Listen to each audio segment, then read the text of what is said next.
Oh, hey, we're starting off with some adventurers.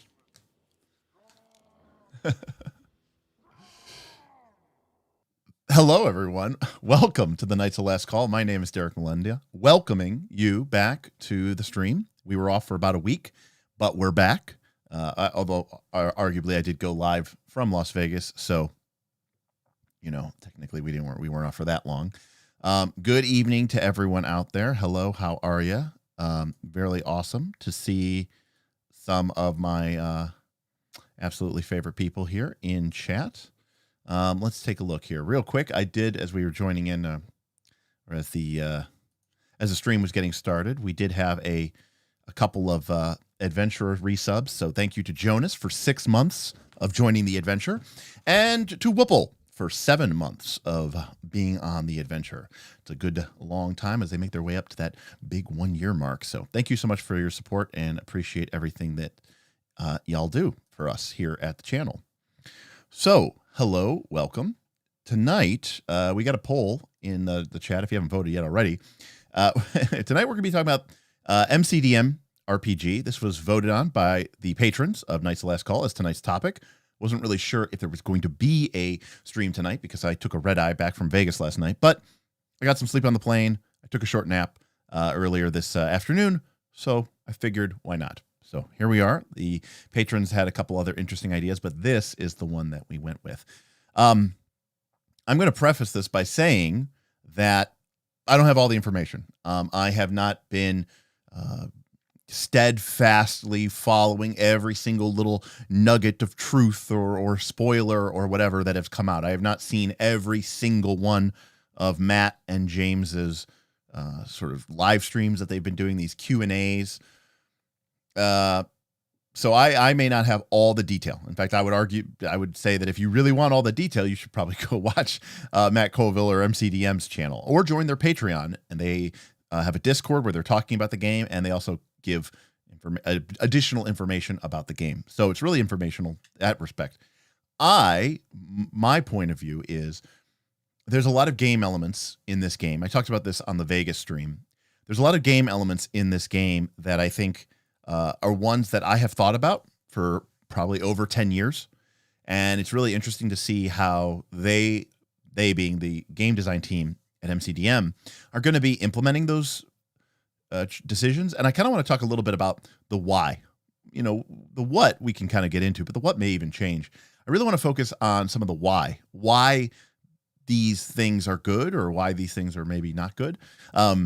These mechanics, these problems. What problems are they trying to solve? I mean, that's what game design really is, right? It's trying to create an experience, and you need to create mechanics that solve problems in order to sort of get people to that experience. And we'll just talk a little bit in general. We can just kind of shoot the shit. That's what we usually do here. So, yeah, tonight, the poll is, did you back the MCDM RPG? So that's kind of sort of our first base pass. And right now it's sitting at about 50-50. But Full Metal Dragon says the answer to the question in the title is obviously a big no. The question was, is this for ED&D Reborn? And I think we'll get into that. We'll talk about that. About why it may be and why it may not be. I think there are some points to be made on either side of that question.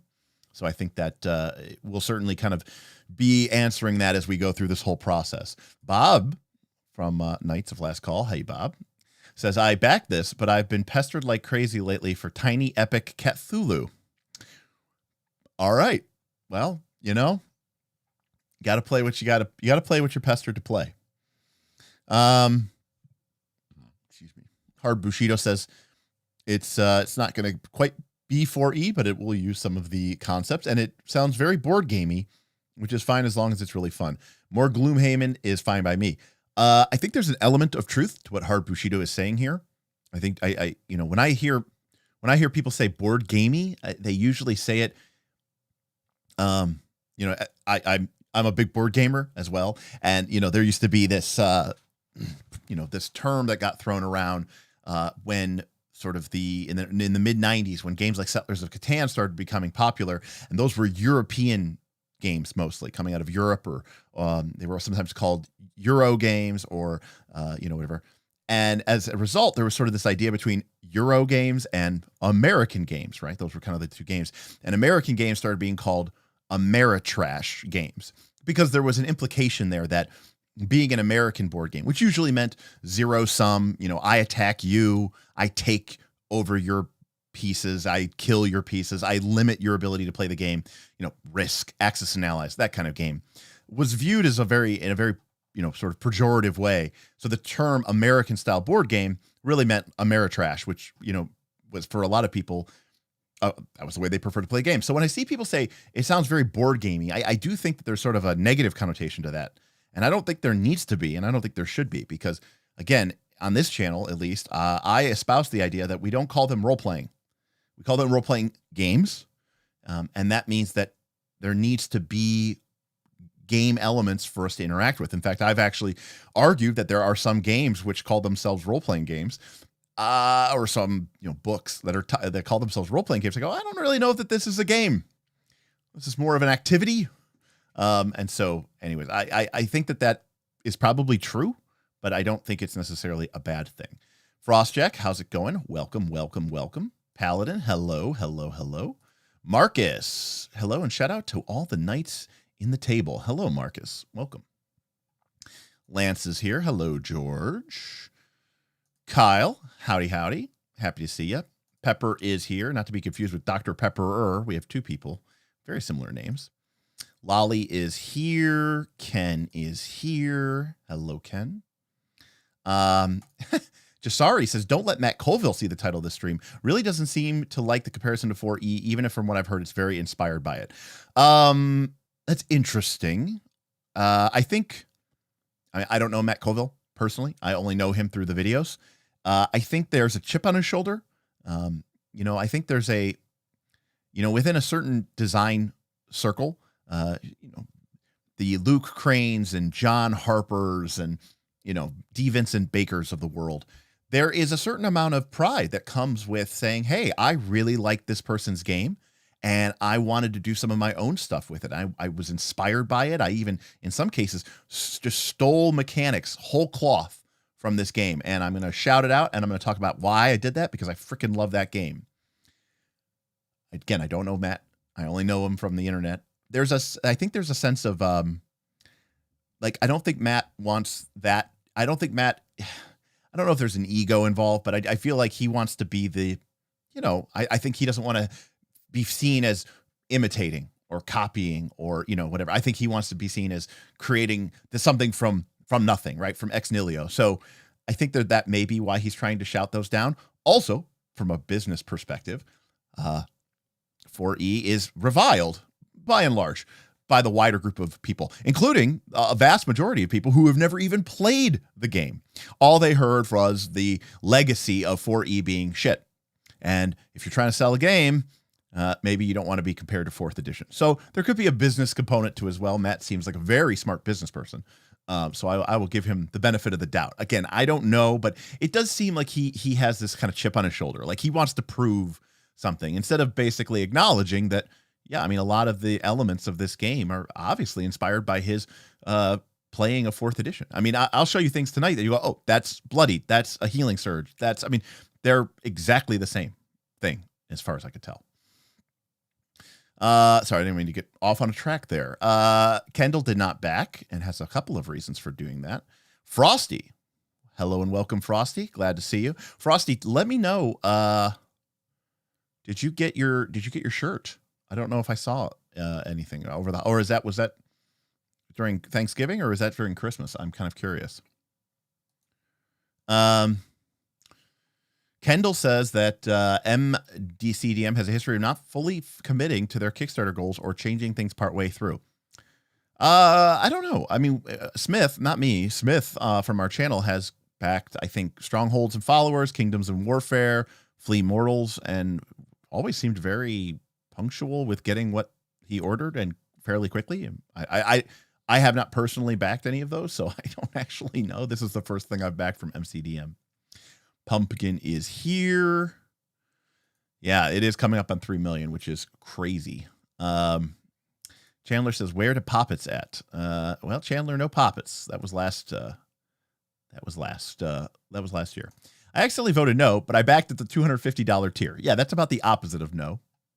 I'm going to end the poll at 53 votes. We have 53% of people saying no, 47% of people saying yes. So, you know, it's pretty much half and half, but by, you know, a little, the no's have it by a slight degree. Okay.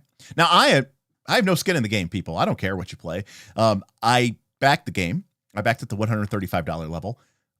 Will I dig into it? Yeah. Will I play it? Maybe. There are games that I love that I have been dreaming of playing for years, and I have never gotten them to the table. So there is no guarantee that this is going to be anything that makes it to the table. I'm not trying to say that makes it a bad game. I'm just saying that's the reality of the situation. And to be clear, this game, we'll talk about this. This game seems fairly laser focused and what it wants to do and what it wants to be. And some of the things that it is excluding are some of the things that I really like about role-playing games. So there is a, you know, something to be said about that as well. I think that categorizing this as just another D&D game or as 4E remade is a disservice. Now that's interesting, Kendall, because in my mind, I mean, we'll get into this, but I mean, obviously it's not using a D20 and obviously it's doing certain different things, but I don't know. I mean, it depends on how you define D&D and 4E and what that means to you. Let's see. I have backed and bought more games than I have time to play. Trevco, join the freaking party there, buddy. Going to hold off on buying new games this year. I should, but it'll be tough. It'll be tough. Frosty, I love the fact that the party gets to discuss who takes a turn for each encounter. Really promotes team play. I love this, and I'm worried about this. So this style of initiative is what Fabula Ultima uses. Some people call it incorrectly popcorn initiative. For those of you who don't know, basically, popcorn initiative is a sort of they go, you go, they go, you go, sort of. True popcorn initiative, the way that it was originally designed, is after somebody takes their turn, they pick the next person to go. And so like you can kind of like force the enemy to go, and then it's the enemy's turn, and they could go a bunch or they could send the baton back to you. So popcorn sort of seems to go back and forth. This other style, which Fabula Ultima uses, is what MCDM is using, where basically your side gets to pick one character to take their turn. Then it's the GM's turn to take an action with one of their characters. And then it goes back to the PCs and then back to the GM and back to the PCs. And then if everyone's had a turn, but there's still some people left on one side or the other, they take all their turns. That's the end of the round. The prop. Now I agree. This sounds awesome. It's very it's very tactical, very tactical. And you know what? To be clear, I'm going to actually say something here, but we're getting off topic already. I do want to give a quick shout out to my boy, Ben, who's in chat. Hello, Ben. Thank you, Ben. He's playing West End game Star Wars, which is awesome. That's the most Ben thing that you could ever Ben. But good to see you, Ben. Thank you for stopping in. So yeah, the problem with this is it can lead to analysis paralysis. That's the real problem with it. Now, interestingly enough, Pathfinder and most versions of D&D, except for 5th edition, have this problem anyways because everybody can delay. And so I actually kind of have come to hate delay. I actually kind of I hated when 5th edition came out. I hated that they didn't have delay, but I've kind of actually come to really enjoy it because it means you got to work with the initiative order that you got. And more importantly, you don't have this delay analysis paralysis bullshit. Everybody ends up going all at the same time anyways because it's beneficial for your conditions and buffs and all this other stuff. So I like this approach, Frosty, but I also worry about the analysis paralysis. So we'll see. Yeah. KC, YouTube is getting ridiculous with the ads. I've said this before, but I actually have to go in when I start a live stream and turn off. Otherwise, you'd be getting ads while the live stream was going. I have to turn them off. And then I get pop-ups on my YouTube sort of interface that say, do you want to run an ad right now? It'd be a great time. And I go, no, I don't want to run an ad. It's out of ridiculous. Yeah, Michael, we saw it. We saw it. Was there some sort of big info dump that I missed that prompted this stream, by the way? Well, Frostjack, I think what it really is that the Kickstarter launched, I think, Thursday. I was, on my way to Vegas. It did 1 million, almost 2 million in the first day, and then it's up to 3 million over the weekend. So I think it's just that Backerkit project launched, and it did really well. It did much better than a lot of other RPGs. It's got to be up there. 3 million in a couple of days is pretty dang impressive. Let's see here. Yeah, okay, and that's fair. It is not a 4E clone. It's not like a retro clone. When you look at games like Shadow Dark or some of those other, Into the Odd or some of those other games, they're very clear. A Black Hack, White Hack, they are very clearly retro clones to a certain extent. Maybe not Into the Odd as much, but they're retro clones of existing games. So I agree with you. I don't think it is a 4E clone. So when I say that it is 4E Reborn, I mean, it's the new generation. It's the next generation. Exactly, Carsey. It's no Orcus. Orcus is sort of a attempt at creating a OSR 4E type thing as much as they can, given the limitations of the GSL over the OGL. So there's that. Hello, George. This stream title might be contentious. Let's see here. Frosty got his shirt. Awesome. I might have pre-ordered if it wasn't 600 plus pages, says Sean. That number seems outrageous to me. I don't know how or where or why they are going to make a book that is that thick. I feel like that. I feel like it's going to come in underneath that. I could be wrong, but we'll see that. Daniel has never heard of it. Henry didn't back, but is curious to see what comes out of it. How's it going, Henry? Good to see you. Morning to Mr. Beowulf as well. Yeah, the shipping is going to be crazy. And they even said that. They came out and say that they're being very transparent. You got to respect that for that. So I do believe that. But I couldn't believe it that it launched without a name. I couldn't believe it. I get it. Like, we were all calling it the MCDM game, the MCDM RPG. It was kind of a meme at a certain point. But they started talking about this game in January or February after the OGL stuff. You could workshop a name in 10 months. I feel like that should be something you have when you go live on a Backerkit. I feel like that was a major misplay. I mean, obviously it didn't matter because they did 3 million and whatever, but I can't believe that they didn't have a name set up for it. So,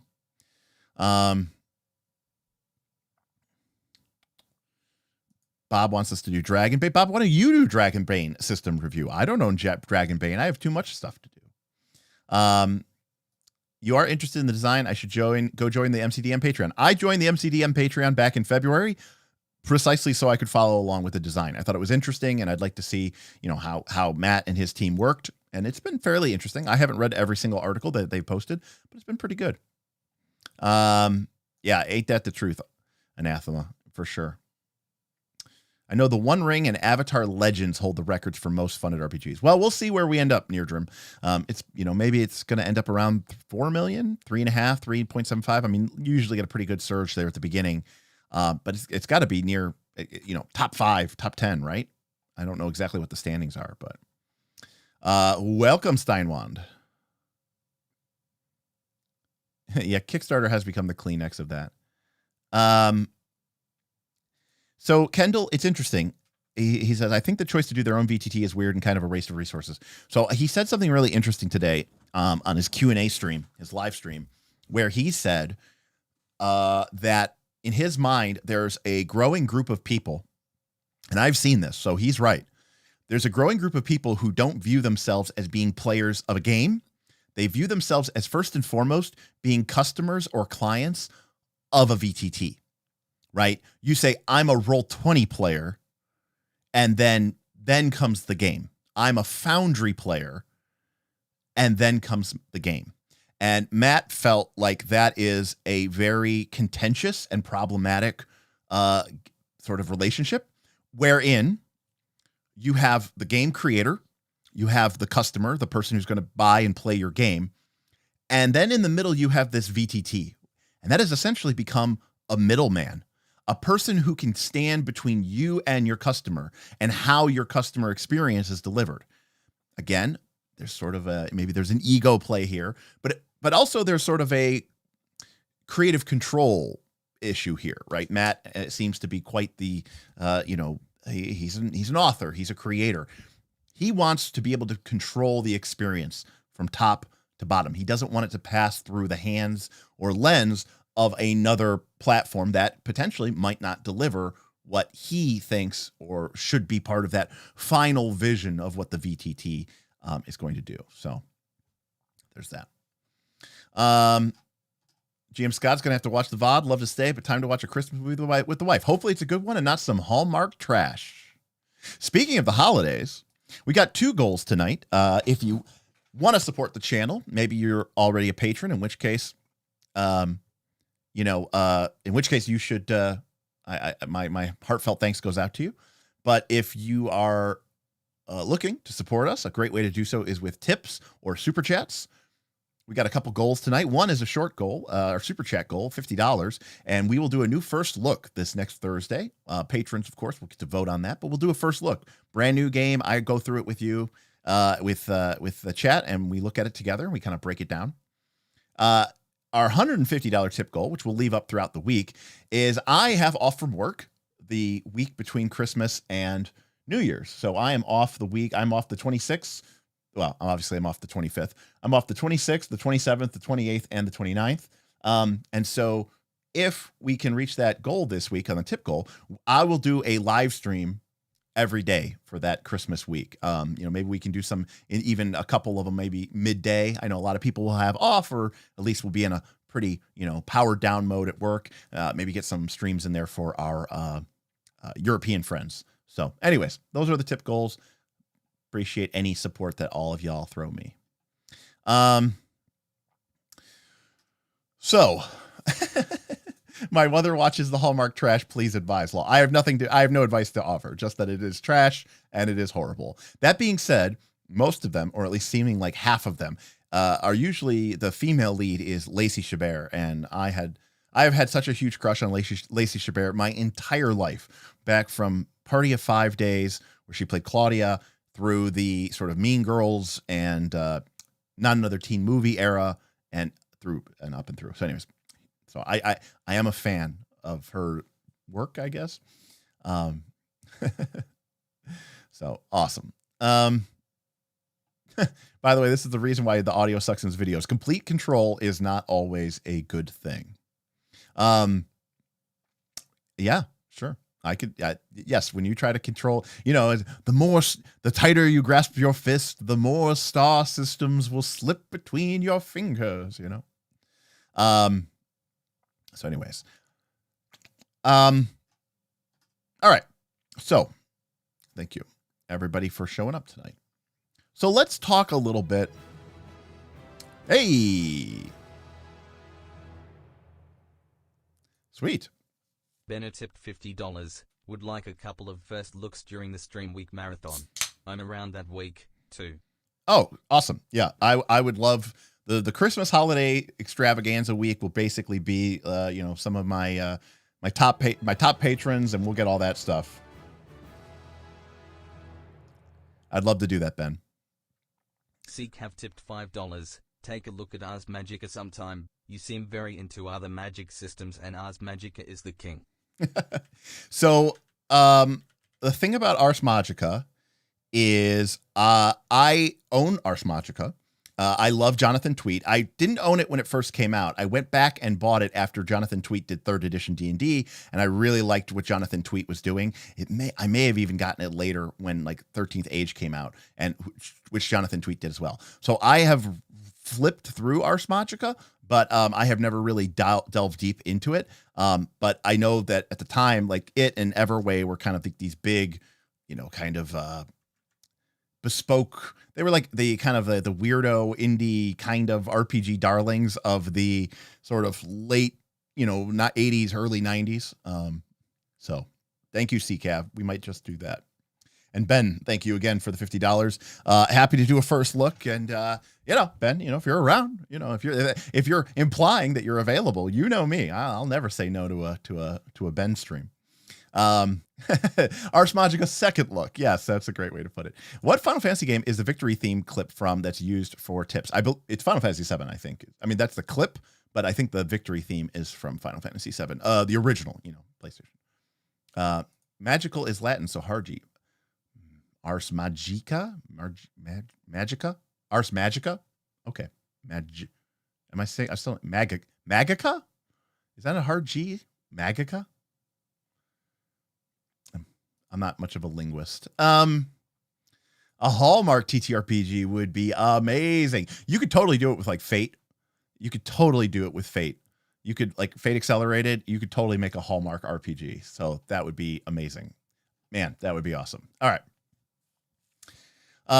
Good evening, Silver Wolf. Guitar. Okay. Like G in guitar. Ars Magica. All right. It's a little weird to say. Magic. But you know, it's we say magic. Yeah, there is a Magpie has a PBTA game which is called Pasión de los Pasiones, which is like a Mexican soap opera or it's a PBTA game, but it's like a Mexican soap opera game. I think I bought it. I may have bought Pasión de los Pasiones. I'm not sure, but anyways. Yeah, so we can get into it. So I have my whiteboard ready, of course. And we could talk a little bit about some of the design choices, but, you know, if you have thoughts or comments or questions, you know, let me know. So, and I'll kind of talk about, oh, Cody, you might totally be right. The audio clip might be, no, I don't think it's from Final Fantasy 14.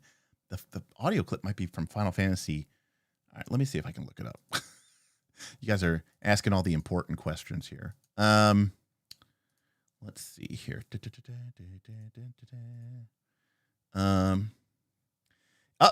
You are absolutely, it is Final Fantasy X1V level up.mp3. It is absolutely Final Fantasy 14. Wow. Cody, hero point to you, buddy. Let your GM know in your next game, you get a Benny from the Knights of Last Call. So anyways, good ear or just good geek knowledge, I guess would be a better way to put it.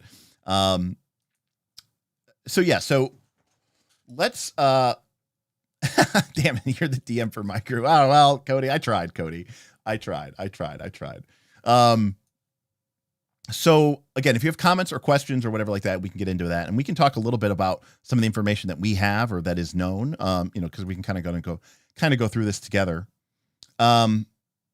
So Kendall's question was, do you have a specific design choice which is your favorite so far? And what is your least favorite? So we can kind of talk about that, and we can kind of preface that with the idea of what is it that I don't want to get, we always get distracted, but what are some of the issues that I have with 4th edition D&D?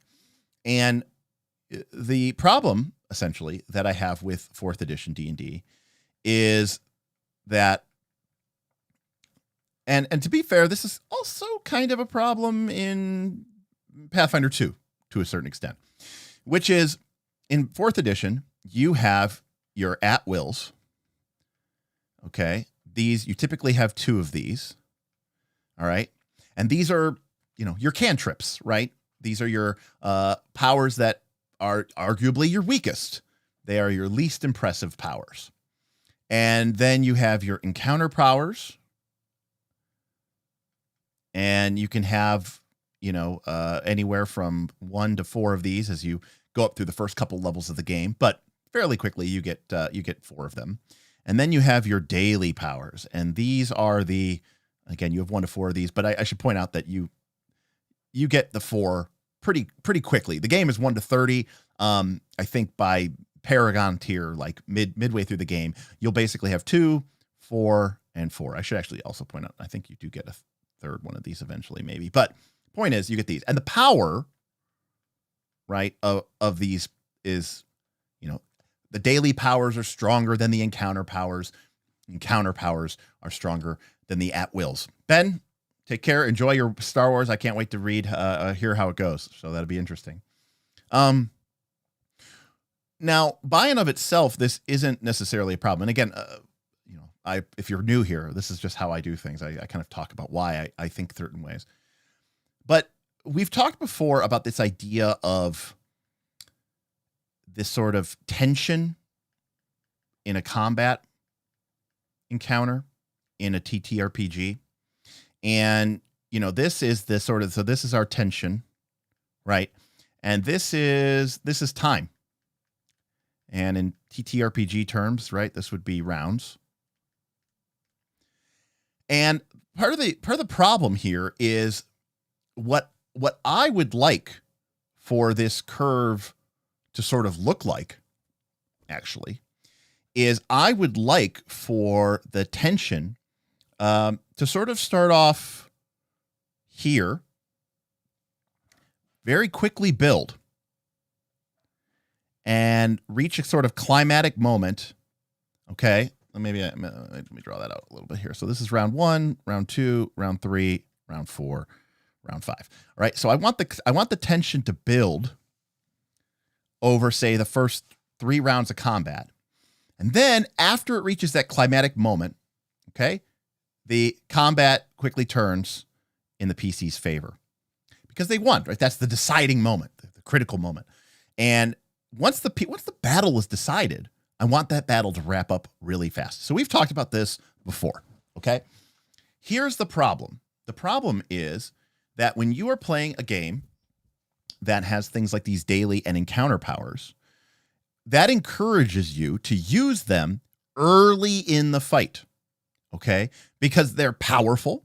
Sometimes they have effects that last longer, they last for the rest of the fight. So if I use a daily power that gives my team a big buff, if I use that in the first round of the combat, then my team is going to have that buff for 3 or 4 or 5 rounds. If I use it on round 3 or 4, then it's only going to last for, a round or 2. I'm not getting the full value out of it. But more to the point, in most role-playing games, people understand that, the best dead is the best condition. And your goal should be to burn down the enemies as quickly as you can, because if you do that, the threat faced by your party is much lower and you are trying to win. You're trying to win the game. So what this means is most of the time in these games, the tension starts here and the players in the first round will go Nova. Okay. If you've ever played 4th edition, it is, in my experience, fairly common for the PC to spend their turn wherein they basically, they use some sort of, powerful daily, right? Or maybe their strongest encounter power. Then they use an action point.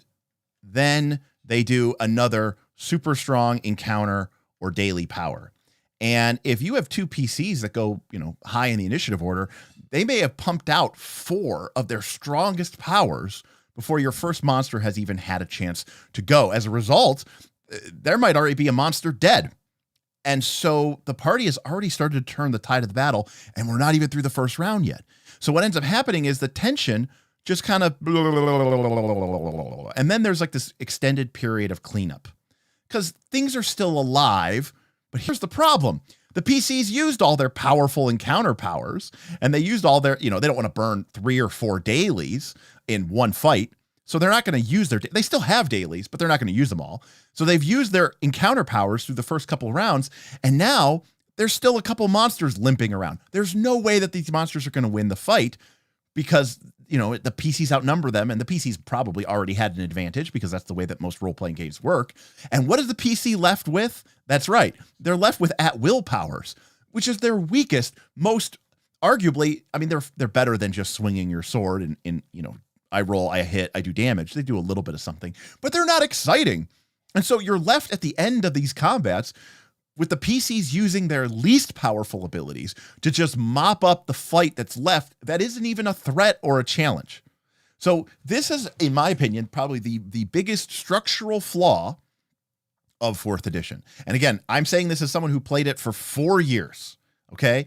That this, to me, is it is something I see again and again and again. And ironically, we talked about, again, and for those of you who don't know 4th edition, action points in 4th edition are something that the PCs get usually every other encounter, what's called a milestone in 4th edition terminology. And that is a resource that they can build up. They can spend 1 action point per combat or per encounter, and it basically lets them go again. If you're familiar with Action Surge from 5th edition, it's kind of like Action Surge, except it's a resource that everybody gets. And it's not daily. They get it every 2 fights.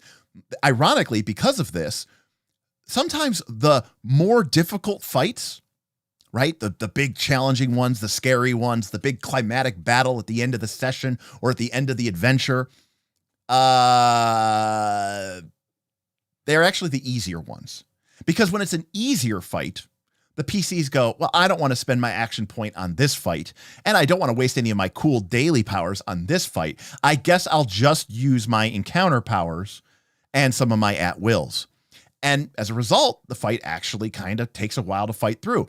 But then when they go to fight the big, scary fight, the fight that you've been building up, the fight that you've been hyping for, that is when they unload the cannons and they're dropping double dailies in the first round off of an action point. And ironically, the tougher fight becomes the easiest fight. So it's kind of a, it's kind of a weird reversal. So that is a fundamental problem with 4th edition. Now, there have been attempts. I see people in chat because they're smart people who watch this channel regularly, who've talked about there have been games that have tried to fix this problem, okay? And one of those is 13th Age, which, remember, was written by the lead designer of 4th edition and the lead designer of 3rd edition, the aforementioned Jonathan Tweet. So 13th Age, right, Rob Heinsoe, who wrote 4th edition, basically said, yeah, that is a problem, and we should try to change this tension curve, because what they realized is we would rather have this tension curve than the red tension curve, right? They wanted the yellow tension curve, not the black one. And I see some people here in chat mentioning this, and let me kind of scroll through chat really quick just to make sure I don't miss anybody here. Yes, this whiteboard illustration does get brought up a lot of times. For what it's worth, I've been lurking many of these channel streams, particularly the 4E ones. I'm a 4E chauvinist. Oh, okay.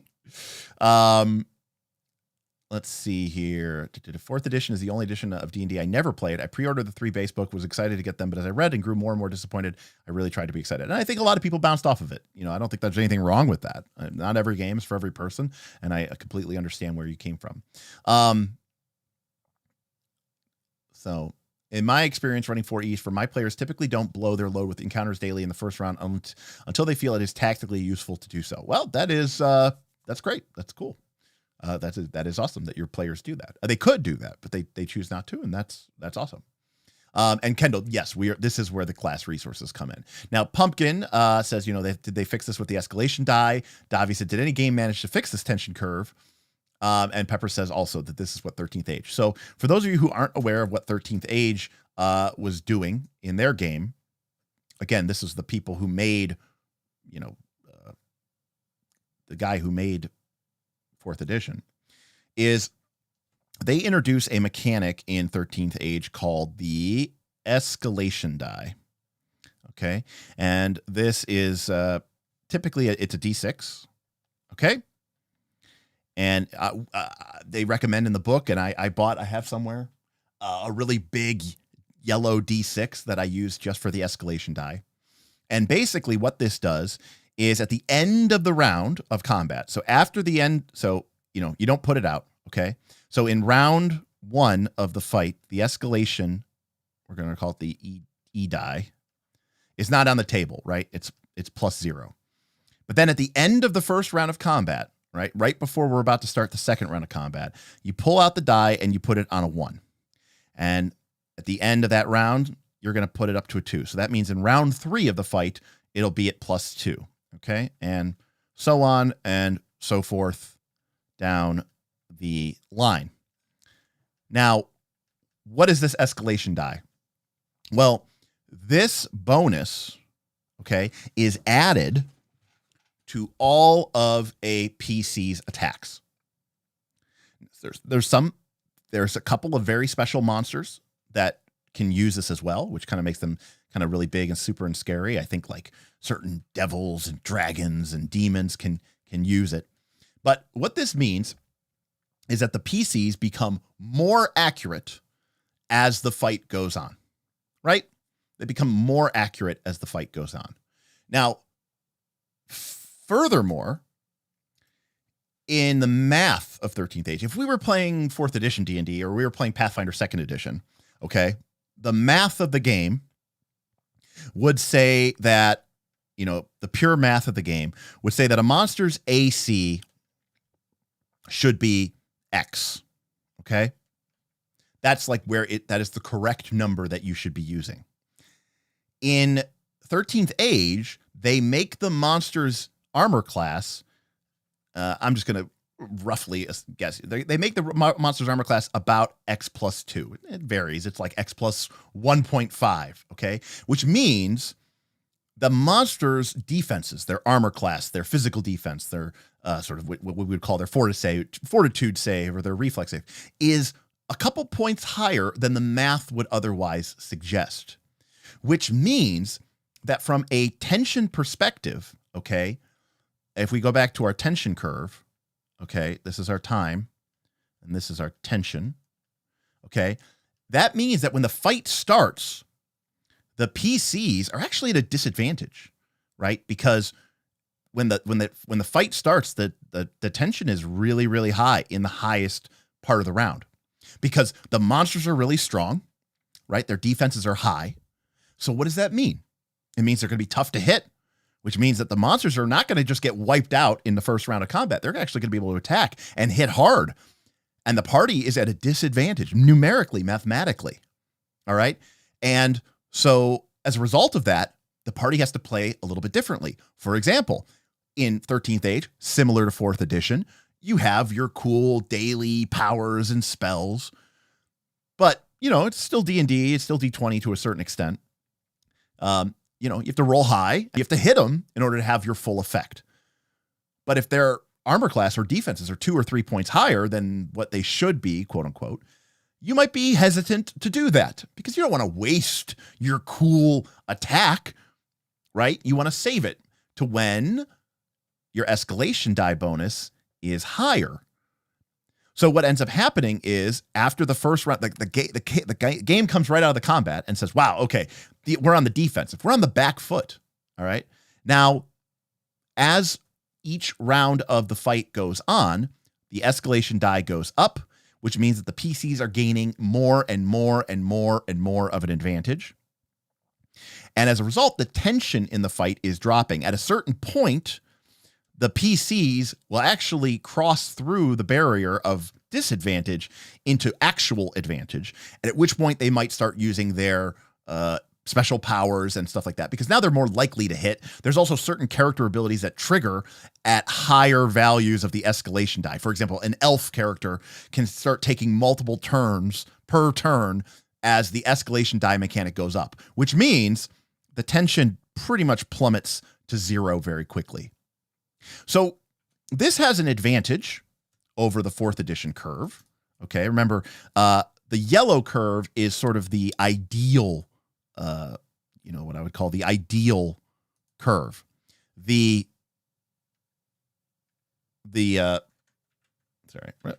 sort of the ideal curve. The red is what we get in 4th edition.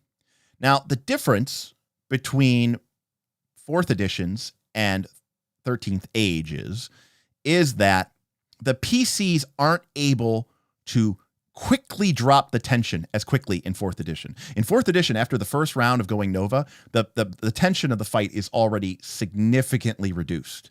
But because of the escalation die and because of the fact that PCs are going to be, there's sort of a stick encouraging them not to use their powerful abilities, and the monsters literally have higher armor classes and defenses than they should, the tension burn off is slower. That's a good thing. That's a good thing.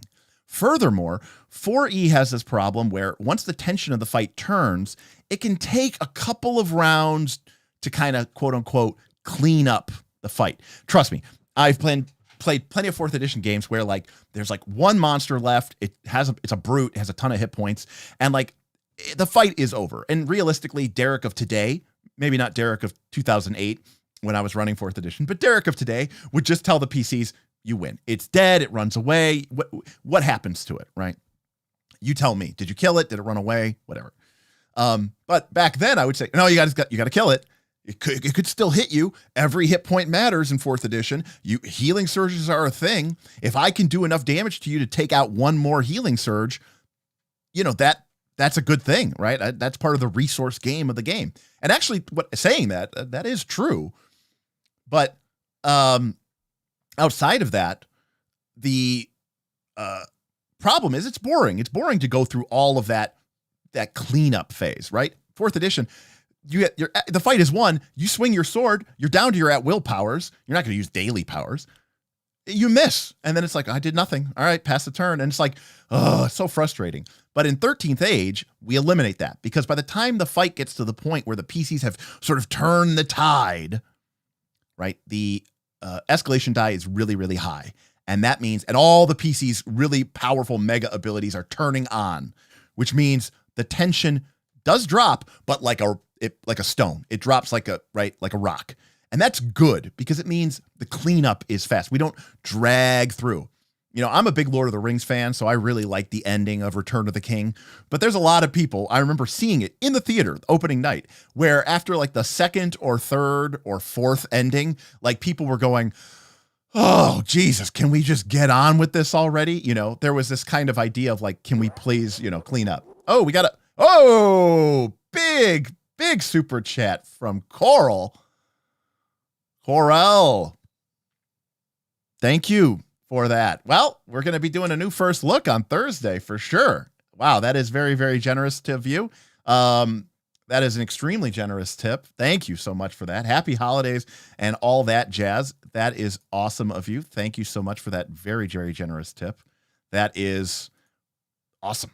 I am going to go ahead and I am actually going to move 50 of that from Super Chat over to our tip goal because I think that you deserve it. So that's awesome. Well, Coral, if you have a particular first look that you're interested in, maybe we can take care of it Thursday or we can get to it in our holiday week marathon that I'm sure we'll probably get to at this point. So let me know, you know, in chat or, you know, drop me a line or whatever on the Discord. And we'll, if there's a game that you've been interested in, maybe we can take a look at this. All right. Thank you so very, very, very much for that. That is extremely generous and I love you. So 13th Age does better. It does a better job of this. Okay. It in the sense that it fixes two of the problems at least, right? Which is sort of, it can't, well, I say sort of, the PCs are disencouraged to use their most powerful abilities early in the fight. The monsters have a mathematical advantage. All right. Which means that, the math favors them being kind of strong the first couple of rounds of the fight. Basically, the game system, not the GM, fudges, gives the monsters really high armor class, so that the monsters can live long enough to get to kind of do their cool thing. And then by the time the monsters have kind of done their cool thing, the escalation die is now up to +2 or +3, and the PCs start, you know, face rolling and crushing through the enemies. And then the tension plummets off the cliff.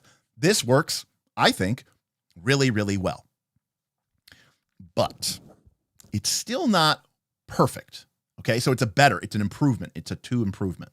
But if you look back at our curve, what I want is a buildup of tension, right? I want the tension to actually start at a 7, you know, or a 6, maybe a 7. And then I want it to build to like an 8 or a 9 or a 10 in the case of like a really, really tough fight. And then that is like that is like round 3, round 4 of the fight. That is the big deciding round. And the PCs can either turn it around or the fight starts to go against them. And if the PCs can turn the corner, that is when the fight should very quickly drop away, right? And and I call it the victory lap, right? If rounds 1, 2, maybe 3 are the struggle, round 4 is the great victory, and then like round 5 is like the victory lap. You know, you get, okay, we're not just going to call the fight there, you know, because, you know, the PC should get to enjoy the fruits of their labor. But I am not going to make that, I don't want that to take 2 or 3 rounds. Certainly 3 is way out, right? The victory lap phase should be like 1 to 2 rounds. And I want the sort of build up phase to be like 2 to 3 rounds. And then I want that one awesome critical, you know, roll, that kind of critical turn that everything kind of happens. So the 13th Age doesn't really solve that issue per se. Okay, let me get caught up with chat here. I got distracted by the massive super chat from Coral. Thank you, Coral. Man, you guys are chatting a lot tonight.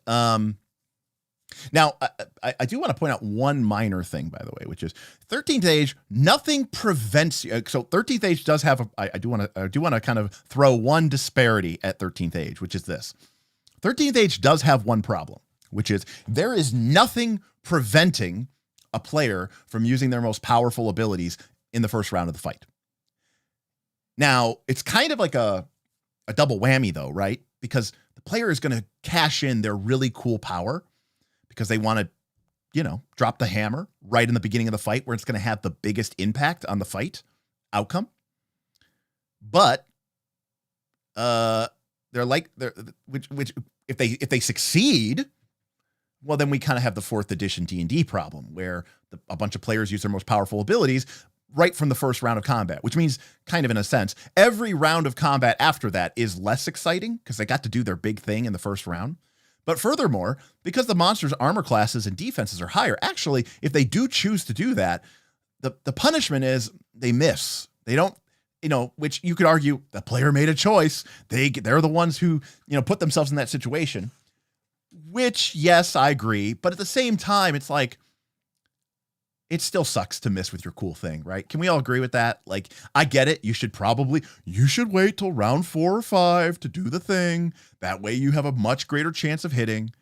But fact is, sometimes you're going to shoot off your massive flame wake spell in round 1. And if you miss with it a bunch, it's going to be really disappointing. So there are some flaws with the 13th Age based approach. Let's see here. Ayla says, wouldn't spending all your daily powers kind of mess up the party if there are more than 1 or 2 encounters a day? You'd think, Ayla, Aaron and I have talked about this for many, many years in 4th edition. And our fundamental belief is that 4th edition is kind of balanced around the encounter powers, not so much the daily powers. Maybe the idea that you don't need your daily powers in order to win the game. They are kind of like the ace up the player's sleeves. I mean, I don't really have the full math to back that out, but it kind of sometimes felt like that. Let's see here. Now, to be clear, I think Escalation Die is a great mechanic, and I love it, and it really does help the game out a lot. Yeah, as Sean points out too, right? Some dailies become free. The Barbarian's Rage becomes it becomes reusable if you start raging later enough in the fight, which is a brilliant mechanic. By the way, Barbarian Rage in 13th Age is chef's kiss. In 13th Age, when you rage as a barbarian, you get to roll. We didn't have a term for it because 13th Age kind of came out before 5th edition. But a barbarian raging rolls advantage with all of their attacks, right? They roll 2d20. They get to use the higher one to determine if they hit or not. But if both d20s hit the target's armor class, they critically hit. So not only does the barbarian become more accurate when they are raging, their crit chance more than doubles. And it's freaking awesome. It's actually pretty sweet. Because keep in mind, you need a 20 to crit in 13th Age. It's not a plus 10 game. But now suddenly it's like, if I hit with both the D20s, let's say you had a 50% chance of hitting with either D20. Now you have a 25% chance of hitting with both D20s, which means you go from a 5% crit rate to a 25% crit rate. And needless to say, if your escalation die bonus is +2 or +3 or +4, you might be critting 70%, 80% of the time by the end of a fight. Raging in 13th Age as a barbarian is awesome. Awesome. I'll just say that.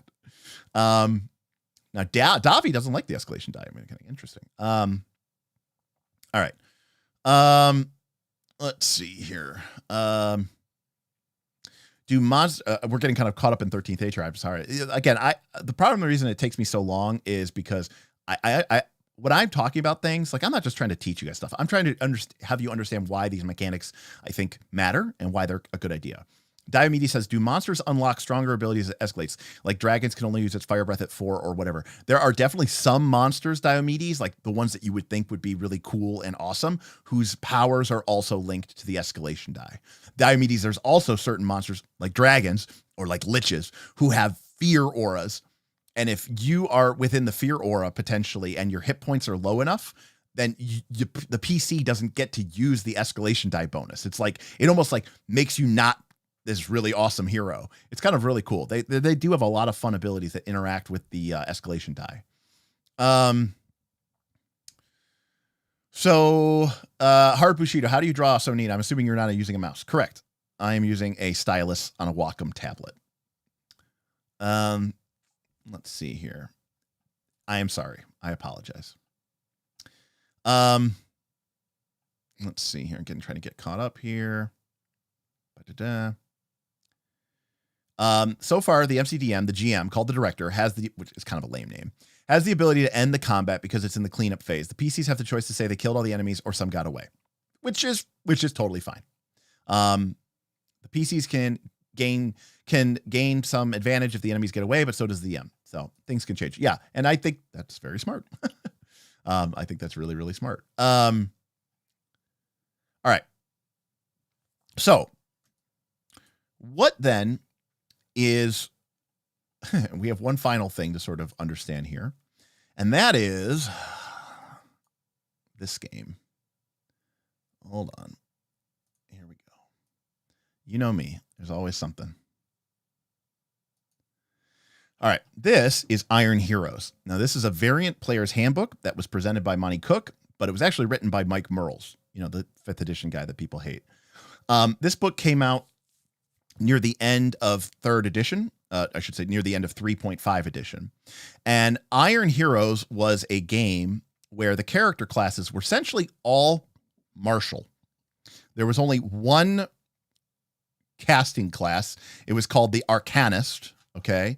And it was even here listed. You can see here, it says special spell casting class Arcanist. So it's almost like being a wizard was like a really weird and crazy and school thing, like weird thing. Instead, you had classes like the Archer, the Armiger, which was like the heavy armor wear, kind of think champion, the Berserker, think barbarian, the Executioner, think assassin, the Harrier, think ranger, skirmisher, or like maybe like rogue skirmisher, the Hunter, think actual like ranger, but also like ranger warlord, man at arms, think fighter, thief, think thief, and then the weapon master, think like a kensai, or like a single weapon specialist, right? That just focuses on one weapon until they are the master of it. So these were all martial classes.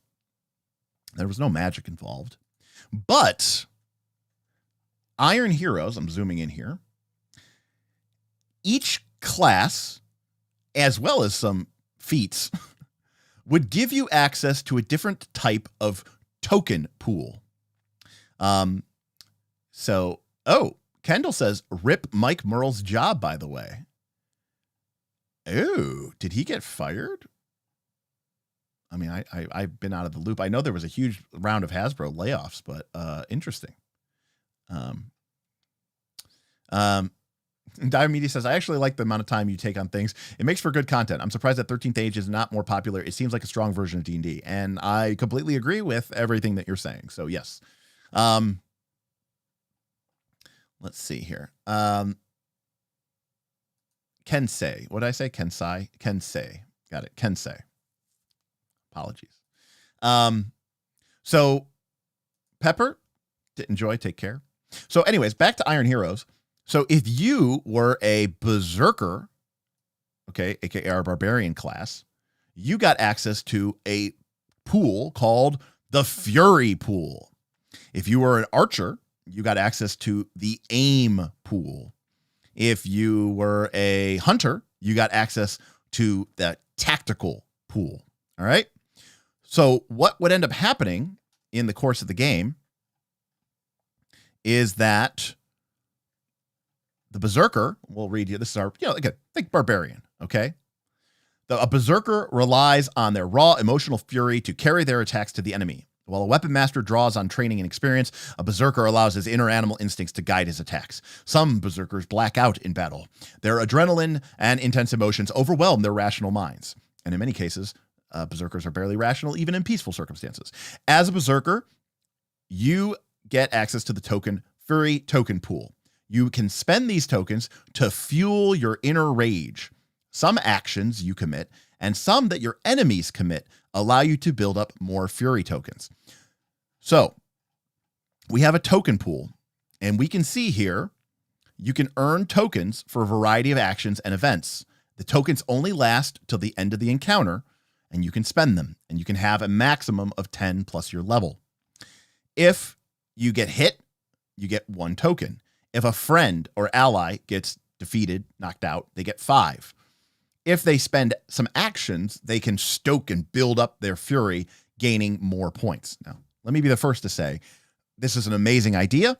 A lot of these things are, in my opinion, implemented poorly. I've talked about this before, right? Games that are designed well, implemented poorly.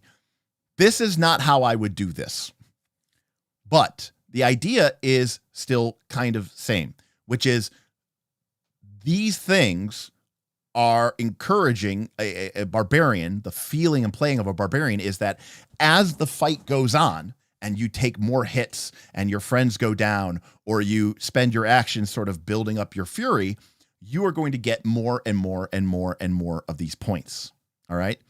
And you can spend these points on different abilities that you can buy. And these are basically kind of like class feats. Not every berserker is going to have all of them. You pick which ones you want to have. And some of them require you to spend fury points, right? So if we take berserk speed, we can spend 2 fury tokens, and we enter a raging state that makes us quick and as deadly as a tiger. We get a +2 bonus to dexterity and a +2 square 10 feet of movement for a number of rounds equal to 2 plus your constitution modifier. You can use this ability once per encounter, but you can extend its duration at any time by 2 rounds by spending a single fury token. So 2 fury tokens to enter, 1 fury token to add 2 more rounds. All right. So we could spend our fury points on that to quickly gain speed and move quickly. But in addition to that, as we get higher level, right, we are going to get access to more and more and more powerful fury tokens and fury abilities. Like, look at this one. Furious Strike. For each fury token you spend on this ability, you get a +1 bonus to damage on a single attack roll you make. Now, again, this is during the 3rd edition era. Sometimes these things weren't really that well thought out. But the point is, if your fury was up to like 15 or 20 points, you could cash it in for 20 points of bonus damage. That's pretty sweet. And then, of course, as you get really, really high damage, Relentless Attack lets you keep fighting even when you're at 0 hit points. Storm of Fury costs 4 points, but you get to make an additional attack for every 4 fury that you're spending. All right. So what ends up happening here is that as you sort of play through the game as a barbarian, these focus point pools, these token pools, in this case, the fury for our berserker, encourage you to be a cool barbarian. But here's the catch. You don't start with any of these in your pool. So what that means is that similar to 13th Age, okay, when the fight starts, the tension is here.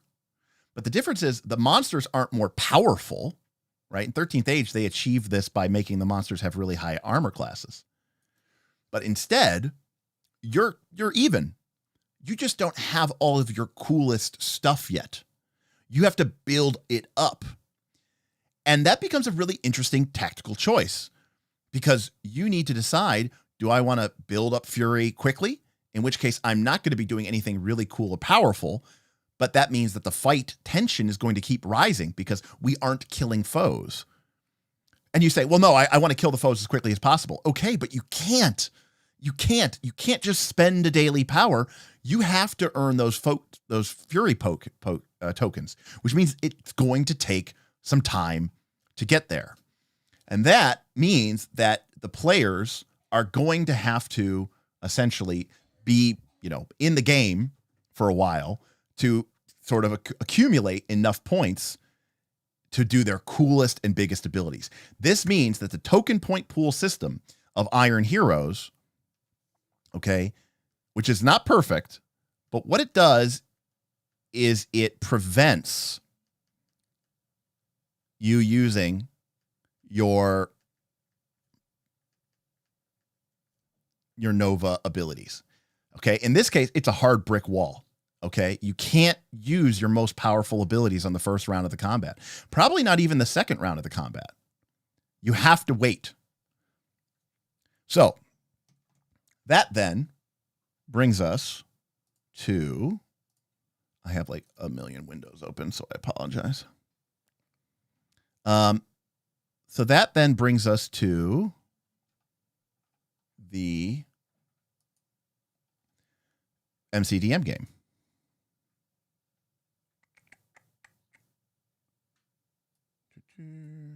All right, there we go.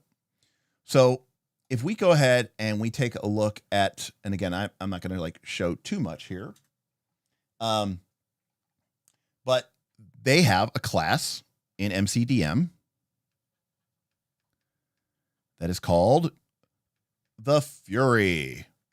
And you don't have to guess, what kind of class that this thing is, right? It's basically a barbarian, right? It's basically a berserker type characteristic, right? And we get the ability, we get a resource, right? It's not called, in Iron Heroes, you had a berserker and they gain fury. In MCDM, you have a fury and they have a resource called rage, right? And it says here, it says, as the battle rages, your determination and anger grow. At the start of a combat encounter, you gain rage equal to your victories, which is a whole separate idea that we can talk about. The first time each round, you or an ally within 10 squares of you takes damage, you gain 1d4 rage after the damage is dealt. And this goes away at the end of the encounter. So this means that and again, this is why I don't think it's a perfect system. We can talk more about this, but it means that your character is going to start off with a very small amount of rage. And then each round, as you and allies keep taking damage, that rage is going to keep building and building and building. And as a result, when you want to do something that is really cool and kick-ass and awesome, right? Like, the heroic onslaughts of your fury, you can see that they cost 3 rage, or the really, really powerful one costs 5 rage. So you might be in a situation where it's early in the campaign day. Okay. Your victories are 0, meaning you basically haven't won any fights. So you're starting the fight in round 1 with 0 rage. And then throughout the course of round 1, somebody gets hit or you get hit. And and now in round 2, your rage, let's say you roll a 3 on a D4, right? From right here. Okay. So now in round 2, so that happened in round 1. Someone got hit. You got hit. And you rolled a D4, you gain 3 rage. Now it's round 2. I can use Whirlwind Strike now if I want to. Or do I save it? And keep in mind, if I use it, it's going to burn. I'm going to go down to 0. I'm going to be back at the beginning. I'm going to be back at 0. Or do I save it and hope that I get hit again? And then let's say I do get hit again and I roll a 4 or a 3 again. Okay, now I have 6 rage in round 3. Now I can cash it in for this wounding strike. All right, and get this really big, powerful effect. But it feels like I had to earn it, right? It feels like the tension was building, right? You can imagine being that barbarian player and you've got this fury, what's called rage pool building up. It's almost like charging up an attack, and you're like, I'm holding back doing my cool abilities, right? I could have done a whirlwind strike last round, but I chose not to. I did something simple and basic instead, so I could preserve that rage so that I could build it up even more. And so that makes the tension of the fight feel, and this is without me having played it, but I have played a little Iron Heroes. It makes the tension of the fight feel like it's building. Okay. And then you get to a point where everybody's got, rage in their pool. If you're a Fury, you have rage in your pool. If you're a tactician, you have, that was the one that they released with the actual, the Backerkit, right? I think. See if I got this here. Here we go. Yeah, right. So this is the tactician from the actual Backerkit, right? And they get an ability called Focus. And we can see here that they gain Focus a little differently than the Fury gains Rage. Or I should say Fury. Yeah, Rage. At the start of a combat encounter, you get Focus equal to your victories. Awesome.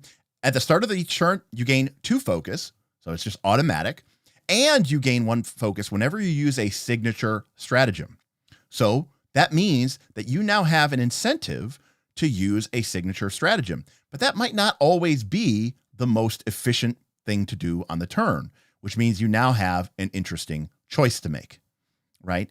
And so that creates a situation where you are going to be trying to balance the buildup of these token pools, these focus pools, okay, for, you know, the tactician, it's called Focus. For the Fury, it's called Rage. I just call them token pools because that's what Iron Heroes called them. But the point is, you are going to be trying to balance building them up or using them. But if you build them up, you're not using them, which means that the fight tension is going to keep building and building and building because you're not using your cool abilities. That means you're using your worst abilities, which means that you've actually flipped the script on the 4th edition. You're now using your weaker abilities, your at-will abilities, your quote-unquote crap abilities early in the fight. And then you're building up those token pools so that at a certain point, now, only now, do they become available. And you can start to use them. But what's interesting about this, what's really cool about this is it's not as simple as that. It's not as simple as build up Rage for 3 rounds, then you get to 5 and you go ape shit with Wounding Strike. No, because you might want to use some of those lower cost, but still kind of powerful, just not as hyper powerful. You might want to use more of them earlier. And so now you have to strike a balance. Do I want to build up my tokens so that I can do something really, really cool and powerful, but maybe I'll have to do it later? Or you could change the way that you're playing your character. Ideally, accumulating these tokens would play into the role of the character class that you are trying to play. And that means that the character or the player who sort of does the thing that your class is supposed to do, right, should be awarded. Like I'm not a game designer and I don't play one on TV, but if I was designing this exact game, and I've thought about designing this exact game before, because this is sort of how I always wanted to do 4th edition, because I loved Iron Heroes, I loved 4th edition, I loved Book of Nine Swords. Why don't we combine them? So in this case, you know, we have this mechanic where we start with some Rage, depending on how many encounters we've gone through for the day. By the way, that's another version of tension, right? In Matt Colville or MCDM RPG, you have what is essentially healing surges. Okay, I think they're called recoveries, which is what they were called in 13th Age. And this is going to sort of limit how many hit points you can get back over the course of the day, which means that as the day winds on, your resources are continuing to drop. But the best part about this is it's not like your spells, it's not like your daily powers, it's just your hit point resources.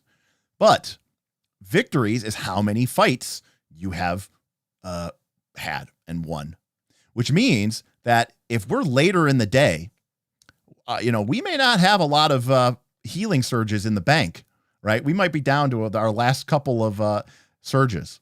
So, things are starting to look a little grim, but I have 5 victories under our belt. We have gone deep.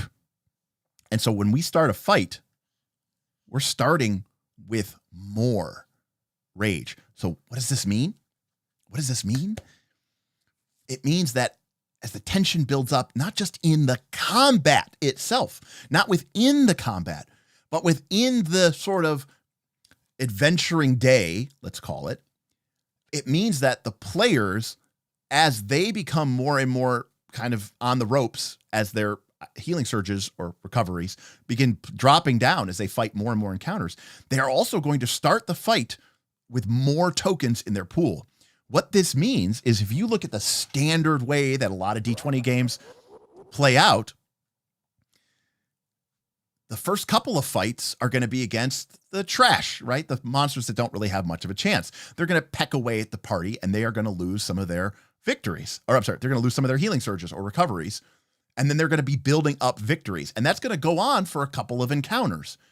But the players are going to be building up victories, just like how in a combat they would be building up tokens, which means that by the time they get to that fourth or fifth encounter, and it's the boss or the the big lieutenant, whatever, the big fight, their surges have run low. That means that they may not have as much healing to rely on, but they are going to start the fight with some of their coolest powers already online and ready to go.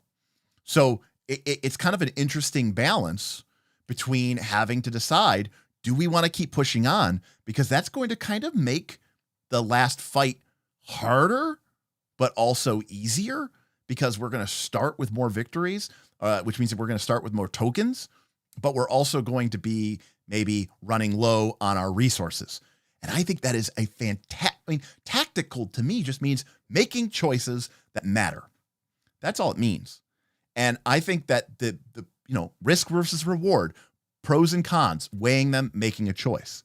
Do we keep pushing on? I remember in 4th edition D&D, there was a part of one campaign where Aaron had an armor. It was an artifact. And every milestone, that means every 2 encounters, the magical bonus from the armor would go up by 1. And it didn't have a cap. I didn't give it a cap. And they went through like 6 encounters in a day. So this armor was, started at it was like +2 armor. Then it became +3 armor, +4 armor, +5 armor. And then it reset back to the base level on a long rest, right? On an extended rest, on a full heal. Aaron said, can I not full rest? I get that the party is going to go full rest. But can I I'm going to stand guard or something all night, because I don't want to reset. Yeah, I get it. I won't get my healing surges back. I won't get my daily powers restored to me, but I want to see how far I can ride this AC buff. We went through an entire adventure. I'm talking about 2 levels of play, and he never took a long rest. So by the end of the entire, thing, he was basically down to his last handful of healing surge, maybe 1, but he had gotten his armor class up 10 points. So now granted, he could still be hit by things that targeted his fortitude and reflex, but his armor class was absurdly high. And it was just a really fun, interesting tension between him wanting to build up this one resource while managing another resource. But again, as I was saying, if this was me, I don't necessarily know that I would have this gain 1d4 rage. The first time each round you or an ally within 10 squares takes damage, gain 1d4 rage after the damage is dealt. I don't think I would do that. And the reason why is because that's not something I control, right? There's nothing active that I'm doing for that. I would personally love, for me, it would be at the end of your turn, okay, gain +1 rage, for each adjacent foe, right? I want my barbarian having to weigh the pros and cons. Do I rush into that battle and go 4v1 or 3v1 so that I can pick up 3 or 4 points of rage right away? But then I'm putting myself in a pretty shitty situation. But then you look at that situation and you go, yeah, but that feels like is what a barbarian or a fury would do. But the most important part about this is player agency, right? This is how the player gets to make a decision. They could choose to be more cautious, but if they choose to be more cautious, if they kind of don't play like a barbarian, then that's fine. And that might be the tactically right choice to do it. But then the game is not going to reward them with rage tokens. And so I think that's kind of an interesting kind of give and take back and forth. We did have a super chat from our friend Vin, I think. Yes, he did. Derek finally talks about MCDM and I am late. Well, buddy, miss a little, miss a lot. What can I say? We have another super chat. Sounds like a very cool cluster of systems that are very difficult to balance. Looking forward to tweaking it. Looking forward to tweaking it with house rules. Of course, you can't just give anybody credit, right? Again, again, like I said, I'm no game designer, but I don't really like this. I don't really like this specific mechanic because it doesn't feel very agency to me. I don't want to create a situation where the player wants his allies to take damage, because if they don't, right, like everybody's happy, the enemy's all missed, but I'm sad because I didn't get rage. I don't like that balance. I want the players to feel empowered to gain their tokens and their resources. But of course, some of this may come down to flavor differences, because the one thing that they are doing differently in this game, which I really appreciate, is, each class really does have a bespoke system of tokens. There is not one token system to rule them all. And Matt even said at one point in their development that they were thinking about, we'll just use the kind of the same system for all of them. And then they said, you know what? No, we actually think that is actually probably not the best idea. They talked about today on their Q&A about a class that they're calling the operator, which may not be part of their core class or core release. And this is basically, as far as I can tell, this is basically the fantasy mech suit class. Okay. Which already tells you a little bit about this game. And they talked about how again, very much in progress, but the resource for this is going to be power. And unlike maybe the Fury, who has to build up their Fury as the fight starts, the operator might start with 5 power in their pool, but they have the different components of their mech, right? They've got their arm, they got their left arm, which might have their grapple cannon, and then they have their right arm, which has their repulsor beam, and then they have their head, which has their sensor systems, and then they have their torso, which has like their defensive systems, and then they have their legs, which might have their mobility or defensive systems. And basically, you can allocate this 5 points to different parts of the body, and there's never enough points to go into all of them, because if you put 3 points into your left arm, into the repulsor cannon or whatever I called it, right, it'll be really, really powerful. Like it'll get a supercharged effect, but that means you only have 2 points left for the rest of your systems. You may have to put 0 points into your legs, which means that your character can't move that turn. And maybe it means that you have a penalty to your defense, right? Because you're not able to move. It's almost like you've diverted the power to the cannon, and now your character, can't function. So that is a very different way of using resources than the example of the Fury. And that is really, really interesting to me. It is going to be very, very confusing for new players. Sorry to say it. I know Matt said today, we think it'll be easier to play than 5th edition. Again, I mean, anything with hundreds and hundreds of spells in your game is already going to be pretty tough for new players. But so I will grant you that. But, having each class essentially operate completely differently is going to be, it's going to be a learning curve. I mean, I've said before that I think one of the advantages of 4th edition is all the classes use the same structure of powers. You all have encounter powers, you all have daily powers, you all have at will powers. So there's, a certain amount of parallelism between them. So I really think that this power token system, without going too deep into it, is the thing that I'm most excited about the MCDM class, because this is something that I've wanted to do, from between a combination of games like 4E, Iron Heroes, Strike, what's the other one? World of Warcraft, right? You think about World of Warcraft, right? Like rogues gain combo points, warriors have to build up rage, right? And then, some classes just have a mana bar. But like the point is like they have different ways of playing with the resource, and how you manage the resource is in of itself kind of a mini game within the tactics of it. And so I have always been like, man, there's got to be some way to come. Oh, maybe a little book of 9 swords while we're in there as well. So very, very interesting stuff. I think this is going to be particularly really, really interesting. Now, there's a couple of choices. Now, again, one of the things that I really want to focus on, I talked about this on my Vegas stream, that, they have been very, they have been very honest about what the game is, but also they have been very honest about what the game is not. And I kind of really respect that the most. So one of the things that they are basically saying here is this is not a dungeon crawling game. Okay.